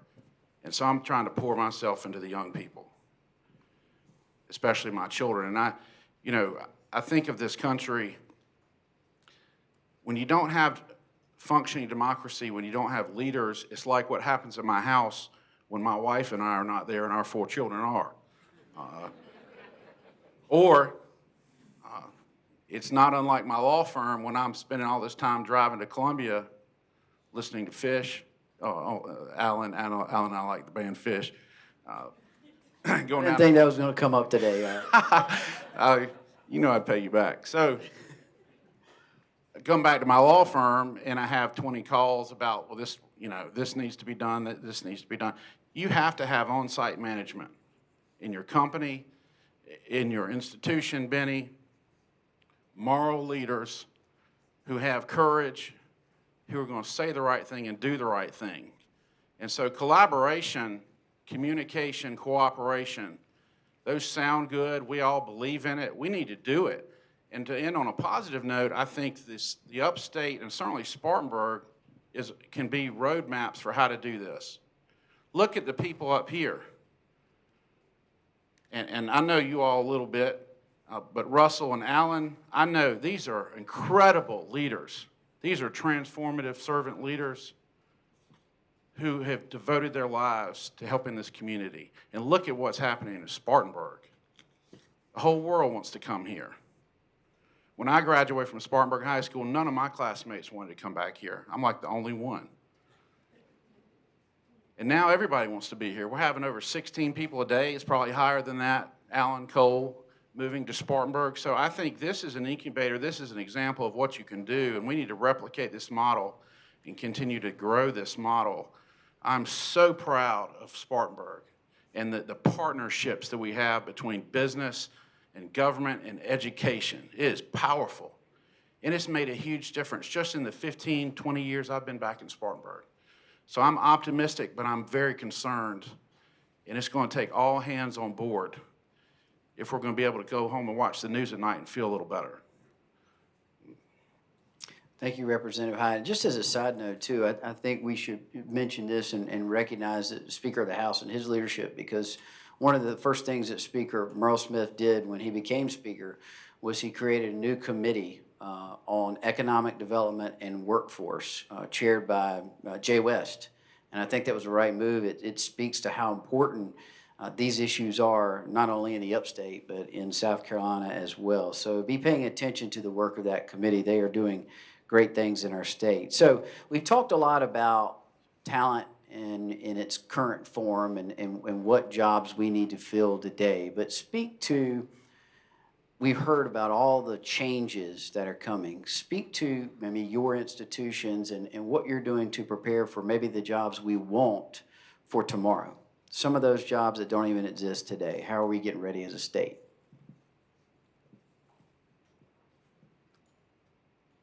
I'll go ahead and jump in. Okay. So for the success of our workforce, we need to realize that today's middle schoolers are going to be tomorrow's employees in just a blink of the eye, right? A lot of changes are happening even faster now with AI, so that is a game changer. But at the Department of Employment and Workforce, we have incredibly smart people, economists, and workforce specialists who come together and look ahead. So, and when we look ahead at EV manufacturing, you know, we talked with the employers, we talked with Ready ESC, we talked with the schools to look ahead and create a supply gap analysis. And this is one that looks way into the future. And no surprise here, but it says supply gap. There are some gaps there. And it's important as we look ahead, if, whether you're in middle school or in high school or thinking about going to college, to know and be aware of those opportunities that are out there. We have more opportunities in South Carolina from a workforce perspective than ever before. And as we look ahead to those jobs, using the EV world as an example, we'll need more engineers, we'll need more assemblers, we'll need more mechatronic people, we'll need more accountants, and we've already heard some of that from our friend at BMW this morning. So as we look ahead, more is needed, but the employee of tomorrow is one that will have the soft skills or needs to have them to be successful. They'll have to work more collaboratively, just like the CCWD and the Speaker's Bill is encouraging us to do.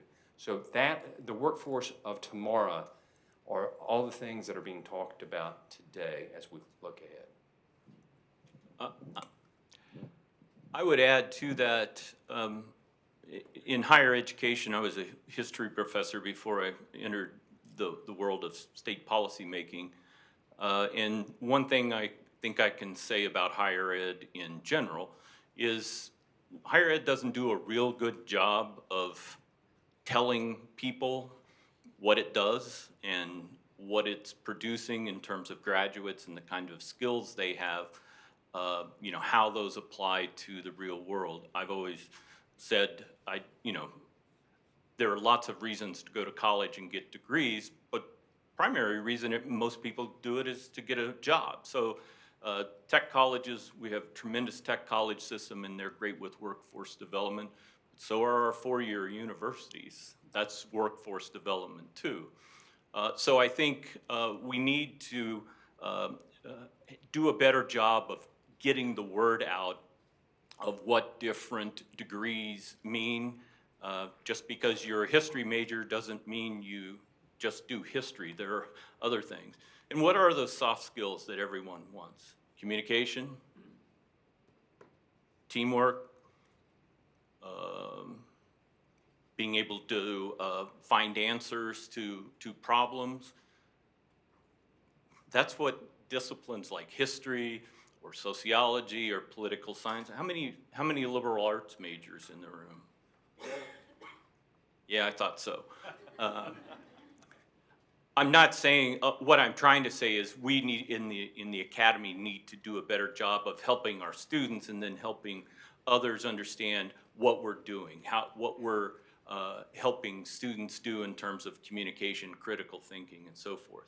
Conversely, it has to go both ways. I think industry has to begin to realize that there are great students with great skills being produced, but they may not fit, there may not be that one-to-one alignment between major and occupation. So I think it needs to drive us toward one another, drive collaboration, and really just discovery as much as anything. Many of you may not know much about the Spartanburg academic movement. Now, I have about 8 of my board members here this morning. So I'll explain it this way. So Alan and Carlos, you guys both lead organizations where you want to make sure you're creating the right conditions for businesses to thrive. And you have to have a backbone organization in the community to do that. You also need the same thing when it comes to the education sector. So we are that backbone organization that ensures that we're convening our community so our children and our families can thrive. Now, you talk about talk is cheap. So I want to talk about some things we're doing in Spartanburg now that we're really excited about. What you all are trying to do on a state level is so important with Act 67. We're doing that in Spartanburg. This is how that is looking for us right now. In 2022, One Spartanburg, Inc. Introduced their Vision 2.0 plan. 15 strategies, 4 of those were all education related, from child care to access to college completion to aligning systems. That work was then handed to the Spartanburg academic movement. We convened all 7 of our college presidents, their provosts, their VPs for enrollment. So you just imagine all of those folk coming in a room together. And they stayed with us for about a year. And from that, Megan Smith is here, we developed what we call Roadmap 2030. And it was how Spartanburg would get to where we needed to get by 2030 when it came to education, high-value certificates. That work was then handed off to a global consulting firm called the Bridgespan Group, who not only convened our post-secondary, workforce, early care and education, but also our communities where there's been quite a bit of disinvestment. So we have now in Spartanburg an integrated economic mobility plan that is going to guide our work across the continuum from prenatal all the way through workforce. How many of you have been involved in planning before? All of us have. And that's where the talk is cheap. We often have these plans, they sit on a shelf and we don't know what to do with it. This plan is unlike anything we've ever done before in a number of ways. The biggest way is we've got the strategies, but we've also leveraged $100 million in philanthropic capital to help us accelerate this work. That philanthropic capital is also allowing us to unlock public sector dollars and advance our policy work because that's how we're going to sustain the work. So we're so excited that we have this plan in place, we have a roadmap, we have the resources to bring to bear, and we're now starting to implement this plan. So that's one of the things that we've done collectively as a community, and it's rare that you see that. We were one of 5 communities across the United States that were able to leverage that investment. Spartanburg, Dallas, you want me to mention them, Spartanburg, Dallas, San Antonio, Oakland, and Memphis. So we're excited about where that's going to take us, and it does require collaboration. College presidents, superintendents, everybody coming to the table, not worrying about who gets the credit, because we're trying to build a pathway to economic mobility. Not just a skilled workforce, but we want our students to have a job with a path here in Spartanburg. Thank you, Russell. Representative Ide. I'd like to follow up with some specifics about how to produce principal leaders. I think where the rubber meets the road with that, particularly here in the upstate and across the state, more white-collar jobs, more leaders. How are we doing that? What have we done in the General Assembly? So college and career, that's why we're here today. College, one of the great things the legislature has done is freezing tuition at a lot of our flagship institutions across the state, because college affordability is such a problem, and I've never understood the inflation for college tuition. People are addressing that effectively, and we're gaining more access for all kinds of students to college, which I still think is relevant. And then on the career, we've been talking about the corporate structure, but also quality of place, and I think we're helping to provide that through the legislature. We've worked so hard collaboratively on building a better quality of place for Spartanburg. This year in the budget, we had $20 million for the new baseball mecca that will redefine downtown, all right? And that's going to bring all kinds of top talent to Spartanburg. Brilliant people who will lead us and want to live here. That's a change. And then also trails. I love the trails, Salute a Grade Trail, walkability, livability. You know, trails, it sounds maybe trite, but it's not. It's promoting good health. It's connecting communities that never even talk to each other. Drayton, Beaumont, Converse Heights, through the middle of downtown, and then up to North Carolina, Salute a Grade Trail. We're going to have our version of Swamp Rabbit. Carlos, look out. All right, so I am looking for the next Abraham Lincolns, the next Susan B. Anthony's, the next Harriet Tubmans. We need principal leaders, adults with a moral outlook and courage. And I'm expecting big things from the USC Upstate students. And I've enjoyed speaking to them this morning. I know we all have. And we need to help them as much as we can.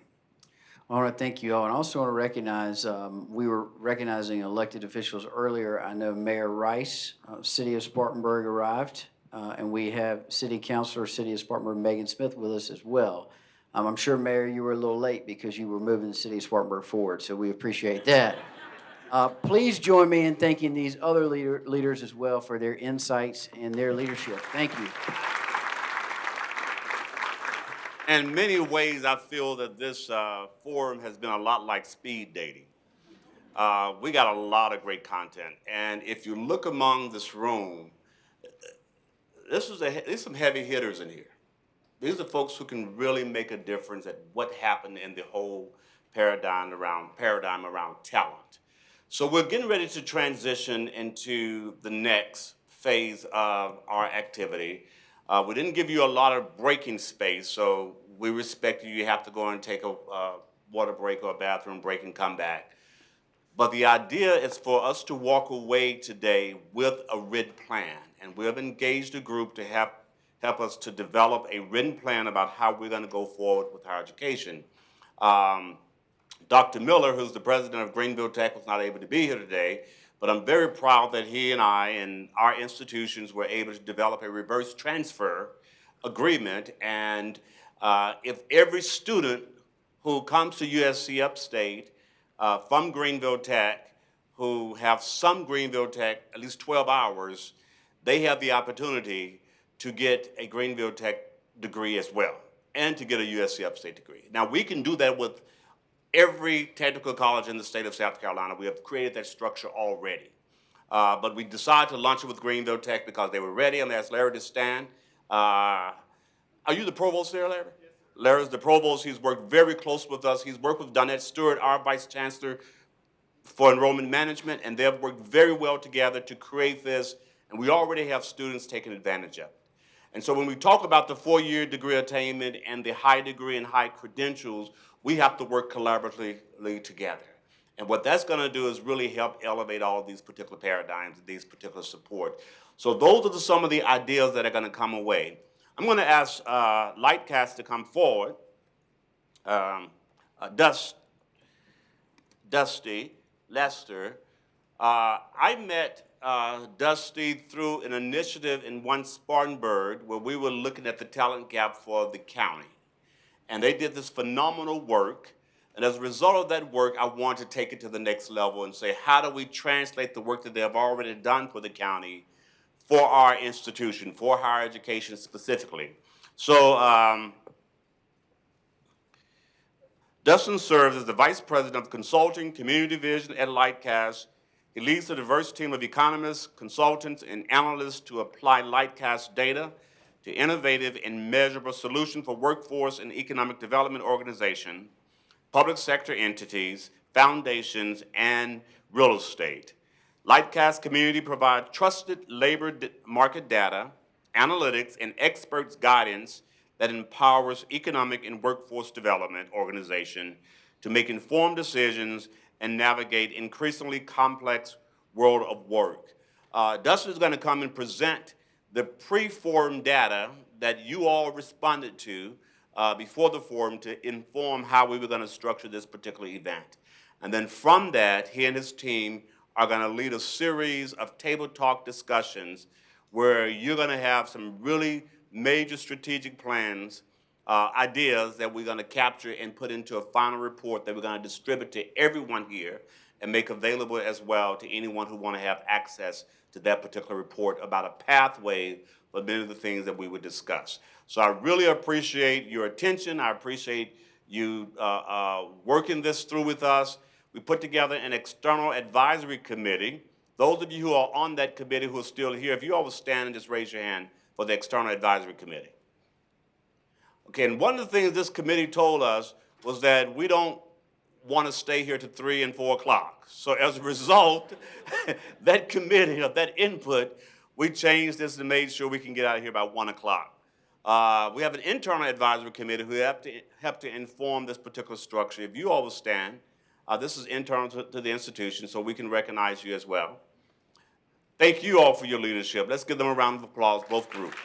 Dustin. All right, well, good morning. I'm Dustin Lester. I'm Vice President of Consulting here at Lightcast. Thank you. And we're honored to be here today to work with USC Upstate, to meet with all of you, to work with all of you on the Upstate Talent Forum. So, Lightcast, you may or may not be familiar with our name, but you may be familiar with our former name.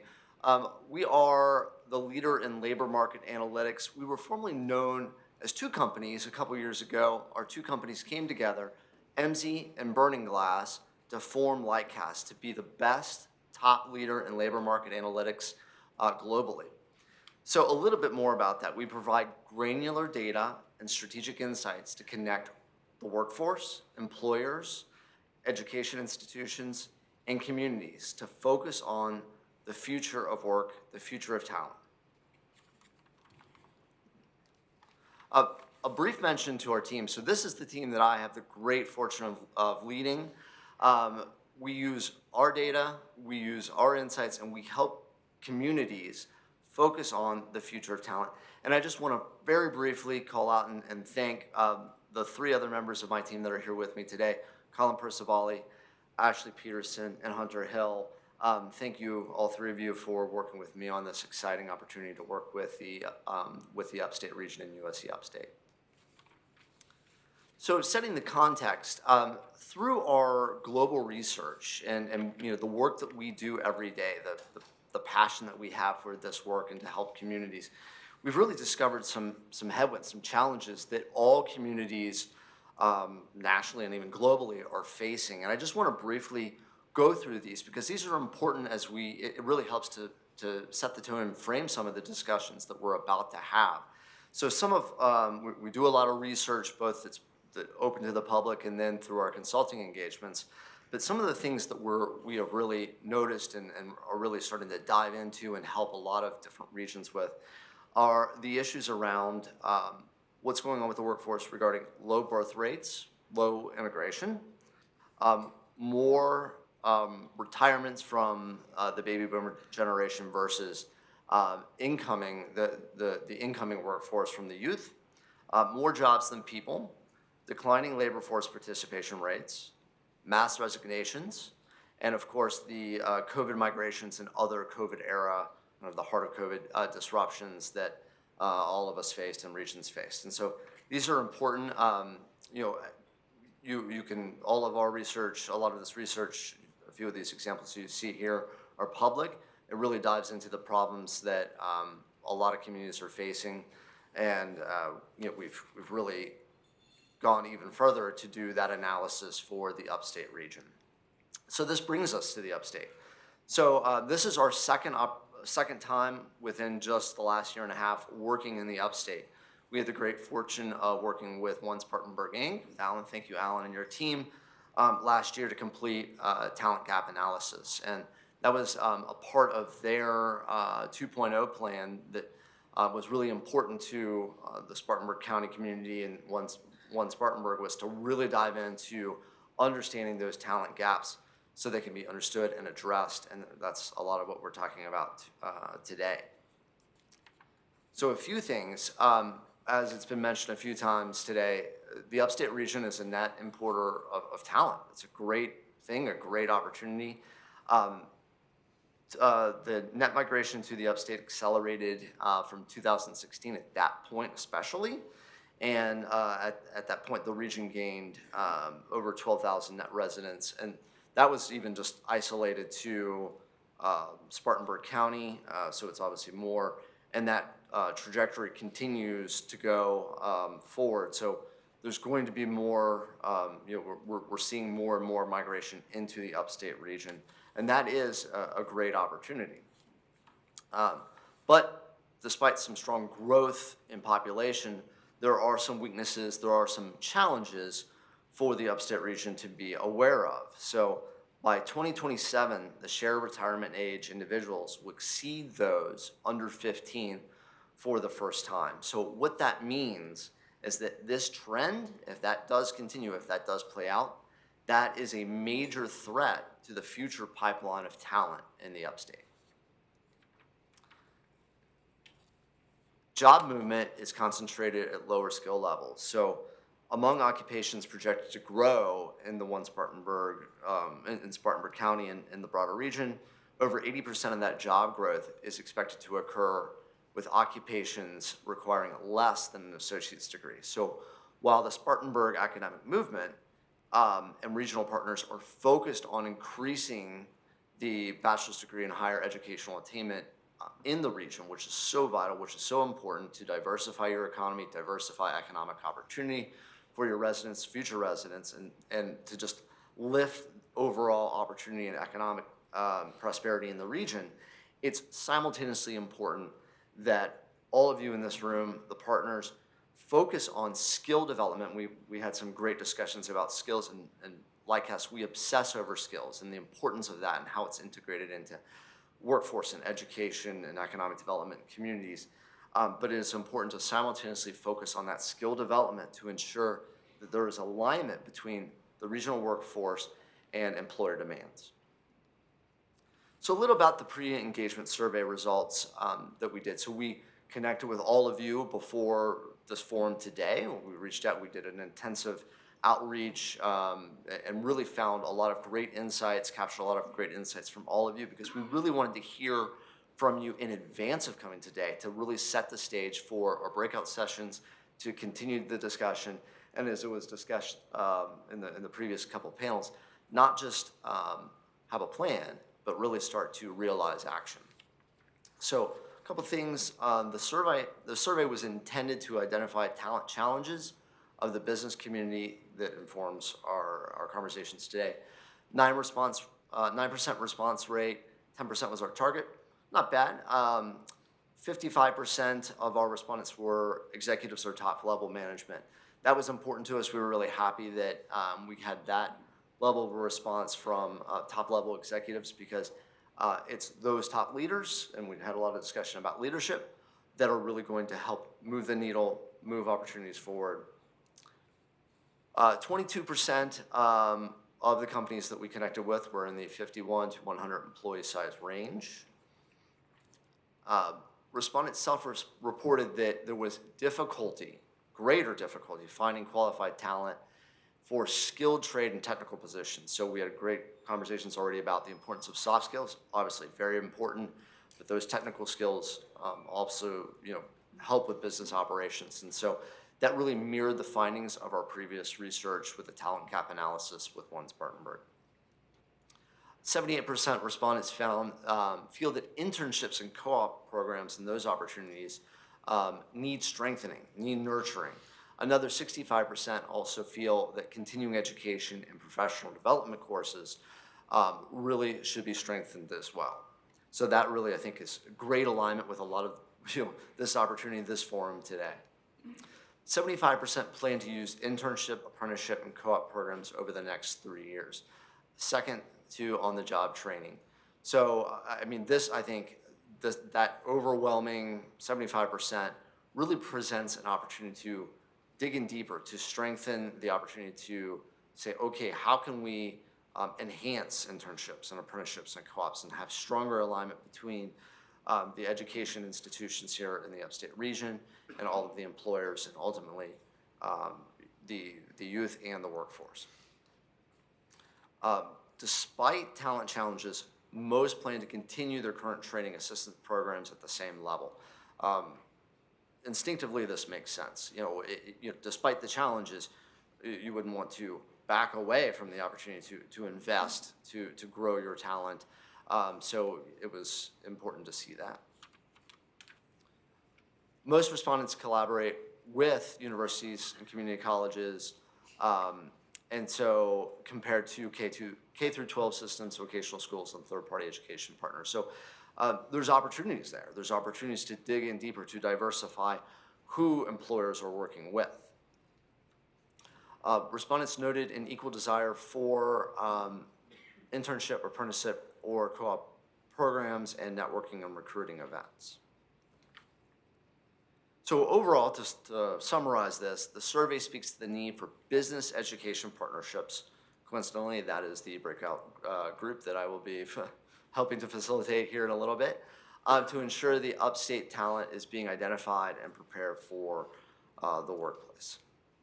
So I want to thank you. I'm really excited to continue the conversation. Here in just a few minutes, we will start our Block A tabletop discussions. Where you're sitting now is where those will begin. So we're excited to get started and transition into those opportunities. A lot of what our company does is like career pathways and career mobility analytics and really helping organizations prepare for that. But from an employee retention strategy, this was a really one that I think was very fascinating and really important to highlight was, with new people entering an organization into a business, having the HR leaders in those companies and managers build out career roadmaps, pathways up front. That way it'll be better for retention and make those more of a long-term relationship. Some of the specific occupational and skill needs that came up with our group was mechanical and electrical engineering and engineering broadly, finance and accounting, supply chain, pharmaceutical, nursing, mechatronics. I think there were a few others, but those were some of the high level. And I'll just wrap up with one also really interesting, innovative thing that's occurring. It sounded like it was occurring with one of the businesses, but also an encouragement as an idea for higher education was incubator of excellence. So identifying the most skilled and developed talent, those that are showing a lot of promise in the whatever university or college here in the upstate, identifying them and then really making sure that they are being engaged and being developed in the concept is an incubator of excellence to really propel that talent. Finally, the thing that I wanted to highlight as far as a need, as far as the partnerships, and this really highlights the key point of the session was what can USC Upstate and the other education institutions here in the Upstate do to help with talent retention upon graduation, how to keep the people that you are educating, how to keep them here, keep that here for the jobs that the employers need in the region. So really great ideas, really great expression of need and innovation. So thank you. I'll pass it on to Dr. Beer. Good afternoon. So I am the moderator for Group 6, which was all about on-the-job training. So some things that really popped out for us. One common theme was training for, we really talked about internships and apprenticeships a lot, so I'm going to use the word internship sort of interchangeably. So better training for internships when they do go to an organization to have an internship or an apprenticeship, but also related to that, incentives for the mentors at those places of business, because it does take extra time out of your day to mentor those student interns or apprentices. So I thought that was an interesting idea.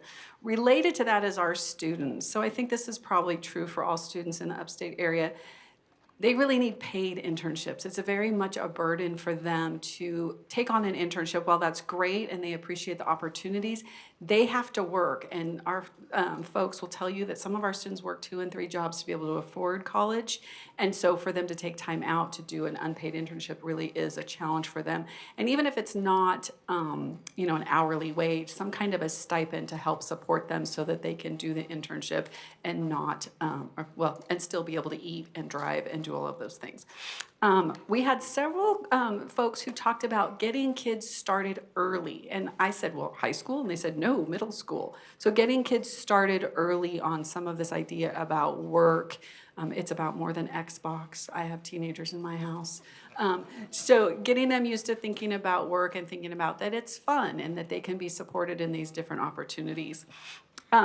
Earlier today, we talked about communication and critical thinking and collaboration. I also want to think about, and somebody raised the issue of problem solving, and also emotional intelligence, which is really important. And some of that comes from, what happens at home, but we can also sort of instill some of that. And I do want to thank Rusty, who spoke this morning about how a lot of those soft skills or transferable skills, happen in the arts and humanities, which is my college. So finally, after a little plug, we had a really great idea. So one group talked about having some kind of an electronic portal for internships that I know many of us in the higher ed have Handshake or similar platforms. But what if we had some kind of collaboration of all the institutions of higher ed and all of the employers, and we had some kind of a portal for students to find internships, for employers to post internships, so something like that. It would take a collaboration, but that seemed like an innovative idea that could really help funnel students at all ages to that on-the-job training that we know is so important. There were many other ideas, but I only had 3 minutes. The topic for Group 5 was the future of continuing education. And one of the themes was the importance of flexibility in all of its forms, modality, location, et cetera. And part of that flexibility goes to not just offering the continuing education, but making the continuing education relevant to the student if they want to go on and get their degree. So it requires higher ed being flexible in terms of having rolling start dates, in terms of having credit for prior learning. So you make whatever continuing ed relevant to and giving credit toward the degree, stackable credentials, et cetera.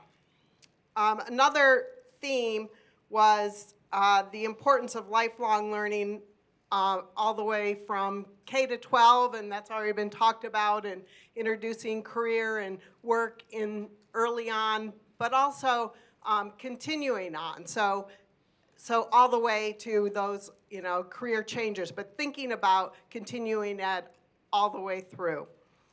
And then another theme was just maximizing the opportunities that we have, like right here in this room, being able to communicate and work together across higher ed institutions, among agencies, between higher ed and all kinds of agencies and businesses and industries. And how do we make that happen? And so one example that was given was an example in which Spartanburg Regional needed genetic counselors and didn't have that skill yet because it was new, and they went to Clemson and they were able to get the Clemson to do the training to prepare. And so that's the importance of us communicating when we hear that 85% of the jobs are going to be new in 2030 or whatever that statistic was. We need to talk amongst one another so that when we see a need, we can find a place for it to get met.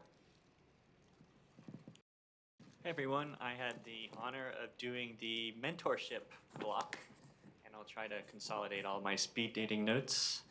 All right, so the first takeaway I would say is reframing a lot of different ideas. So I think with the younger generation coming up, they prefer more informal type of settings. So for instance, job shadow sounds very old school, so maybe we could reframe it as something like a ride along. And also career fairs seem very cold call to the younger generations, so things like lunch and learns make it a little more accessible for students to learn about career paths and then identify mentors from there. Also, some cool ideas that we came across were tying mentorship to career advancement. So for instance, if somebody wanted to advance in their career already, maybe they're middle management and want to be senior management, participating in a mentorship program could be a caveat to advancing further in that career track. And then also, I think the quality and transparency of mentorship programs are really important. So when mentors are identified, it needs to be very transparent what the time commitment is, what's being asked of them, and then also identifying the qualifications for a mentor. So it may not actually be the hard skills of somebody that makes them a good mentor. It could be they're very strong in those transferable skills, their communication, their ability to give feedback to people and coach them along, which brings me to my next point. Mentors could also be reframed as coaches, because that might be a little less intimidating to somebody who thinks that they know everything, just entering at 18 years old. And then we've got some good company examples. Denny's and BMW were specifically mentioned as having great mentorship programs, one of them actually utilizing AI, which is pretty cool. So I would encourage businesses to reach out to their peers. There's no sense reinventing the wheel if your peers are willing to collaborate and share some of their great ideas. Thank you. Hi, everyone. So I had the pleasure of talking about inclusive work environments and what are the barriers that prevent people from fully participating and thriving in the workplace. So we came up with a lot. I'll try my best to get everything in here in my 3 allotted minutes, but bear with me. So one of the barriers to inclusion that was brought up was more so policy related, which is a licensing barrier. And there are a lot of different policy related barriers that kind of came up in discussion. And that's one of those things that the solution to that, it involves higher ed, it involves employers, it involves legislators, it involves everyone getting together and coming up with a solution and getting everyone on board and getting that buy-in that's necessary. And we talked a lot about childcare and how childcare is a huge barrier for a lot of people to entering and staying in the workforce. And that's not just talking about, being able to afford childcare. It's talking about the availability of childcare. There's a shortage of childcare workers. And, education does a lot in educating, the childcare providers of the future. But if the only jobs available to them are paying minimum wage, who's going to go get a degree or get the certification that they need to be a child care worker? And that also speaks to the quality of child care services, which is important. We don't just want child care workers. You need child care workers who are going to do a good job. And from the employer standpoint, we had an employer mention that they offer child care services, but there's a wait list for just their employees to be able to use those child care services. So it's sort of a revolving door of issues that come with it and being adaptable to meet those demands. It was also brought up one solution where an employer was working with an employee To give them the opportunity to work from home in the afternoon, the employer provided a laptop. And so that employee, work from home in the afternoon and be home with their kids. But with that, there's also the issue of people with younger kids. Remote work isn't always the best option for you because, if you have a toddler running around, what are you gonna do while you're trying to work from home as well? So there's a lot that goes into that, and it really shows the need for collaborative partnerships to address these big issues that are keeping employers from getting the workers that they need and keeping workers from being successful in the workplace. Another thing that was discussed a lot was stigma around jobs and stigma around fields that's preventing people from wanting to go into these really necessary careers. And that includes gender stigma with certain jobs. There's jobs that we think, okay, that's a woman's job. But anyone can do any sort of job. And there's also jobs that we think, okay, that's a male job, but there's plenty of women in there who are successful as well. And then that's also speaking to, there's just jobs that we think of as undesirable, and unfortunately, those happen to be a lot of the really in-demand jobs that we need people to go into. Childcare workers, that's one of them. You think of it as a low-paying job, and a lot of times it's high stress, but we need those workers in order to have a functional workforce. So that was another big one.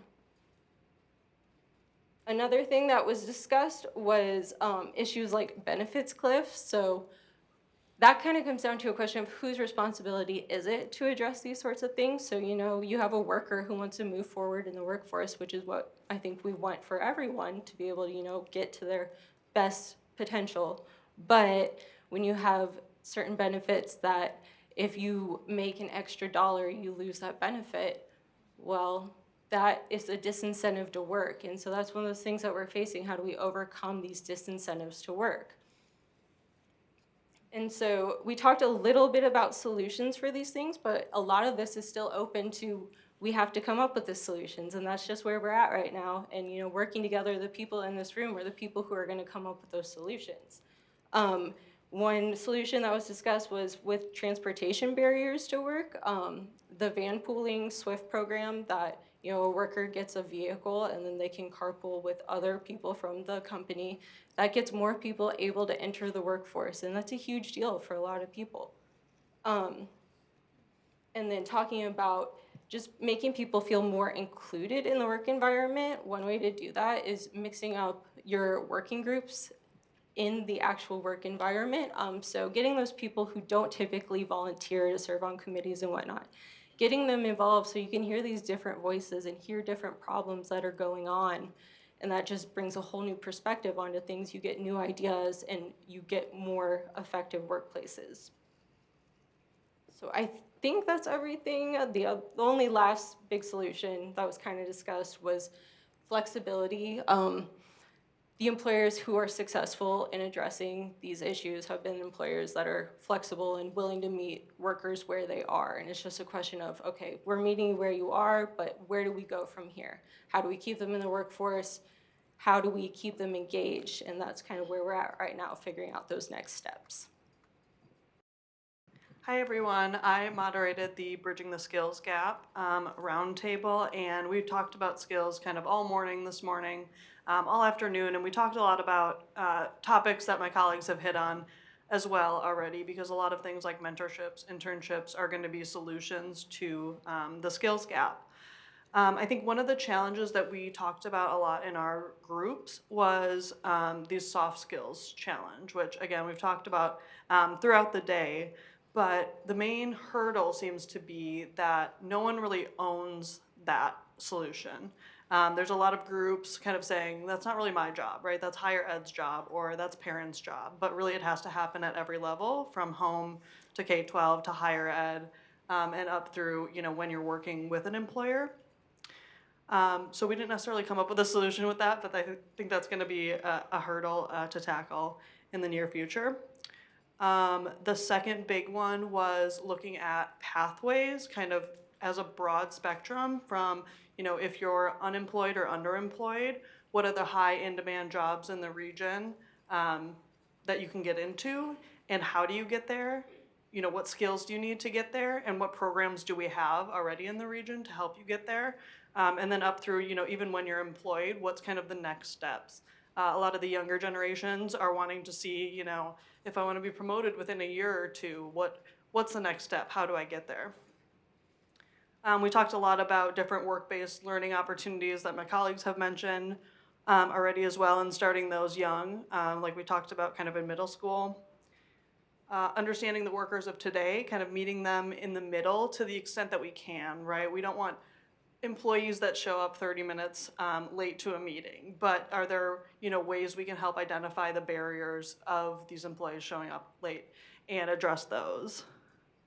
And then I think the final one is just to kind of keep up on employer needs as there are new emerging skills, new growing skills, and making sure that our training programs are flexible and adaptable to meet those future needs as well. Thank you to my co-facilitators and to the table facilitators and to everyone who contributed to the conversations today. Really fascinating ideas, great expressions of need and opportunities. So I'm excited. We're excited to dive into the specific notes, dive real deep into it, do a lot of analysis. You all see this, in the coming months as we conclude the research, that's connected to the Upstate Talent Forum. So really, we'll be really excited to share that with you very soon. So I'll turn it over to Chancellor Harris for final comments today. Thank you. Okay, so I'm not going to take up the 5 minutes that you all have left and never say that we kept y'all to the whole time. We gave you something back. I do appreciate so much of your time, and thank you very much, and have a blessed day. Bye-bye.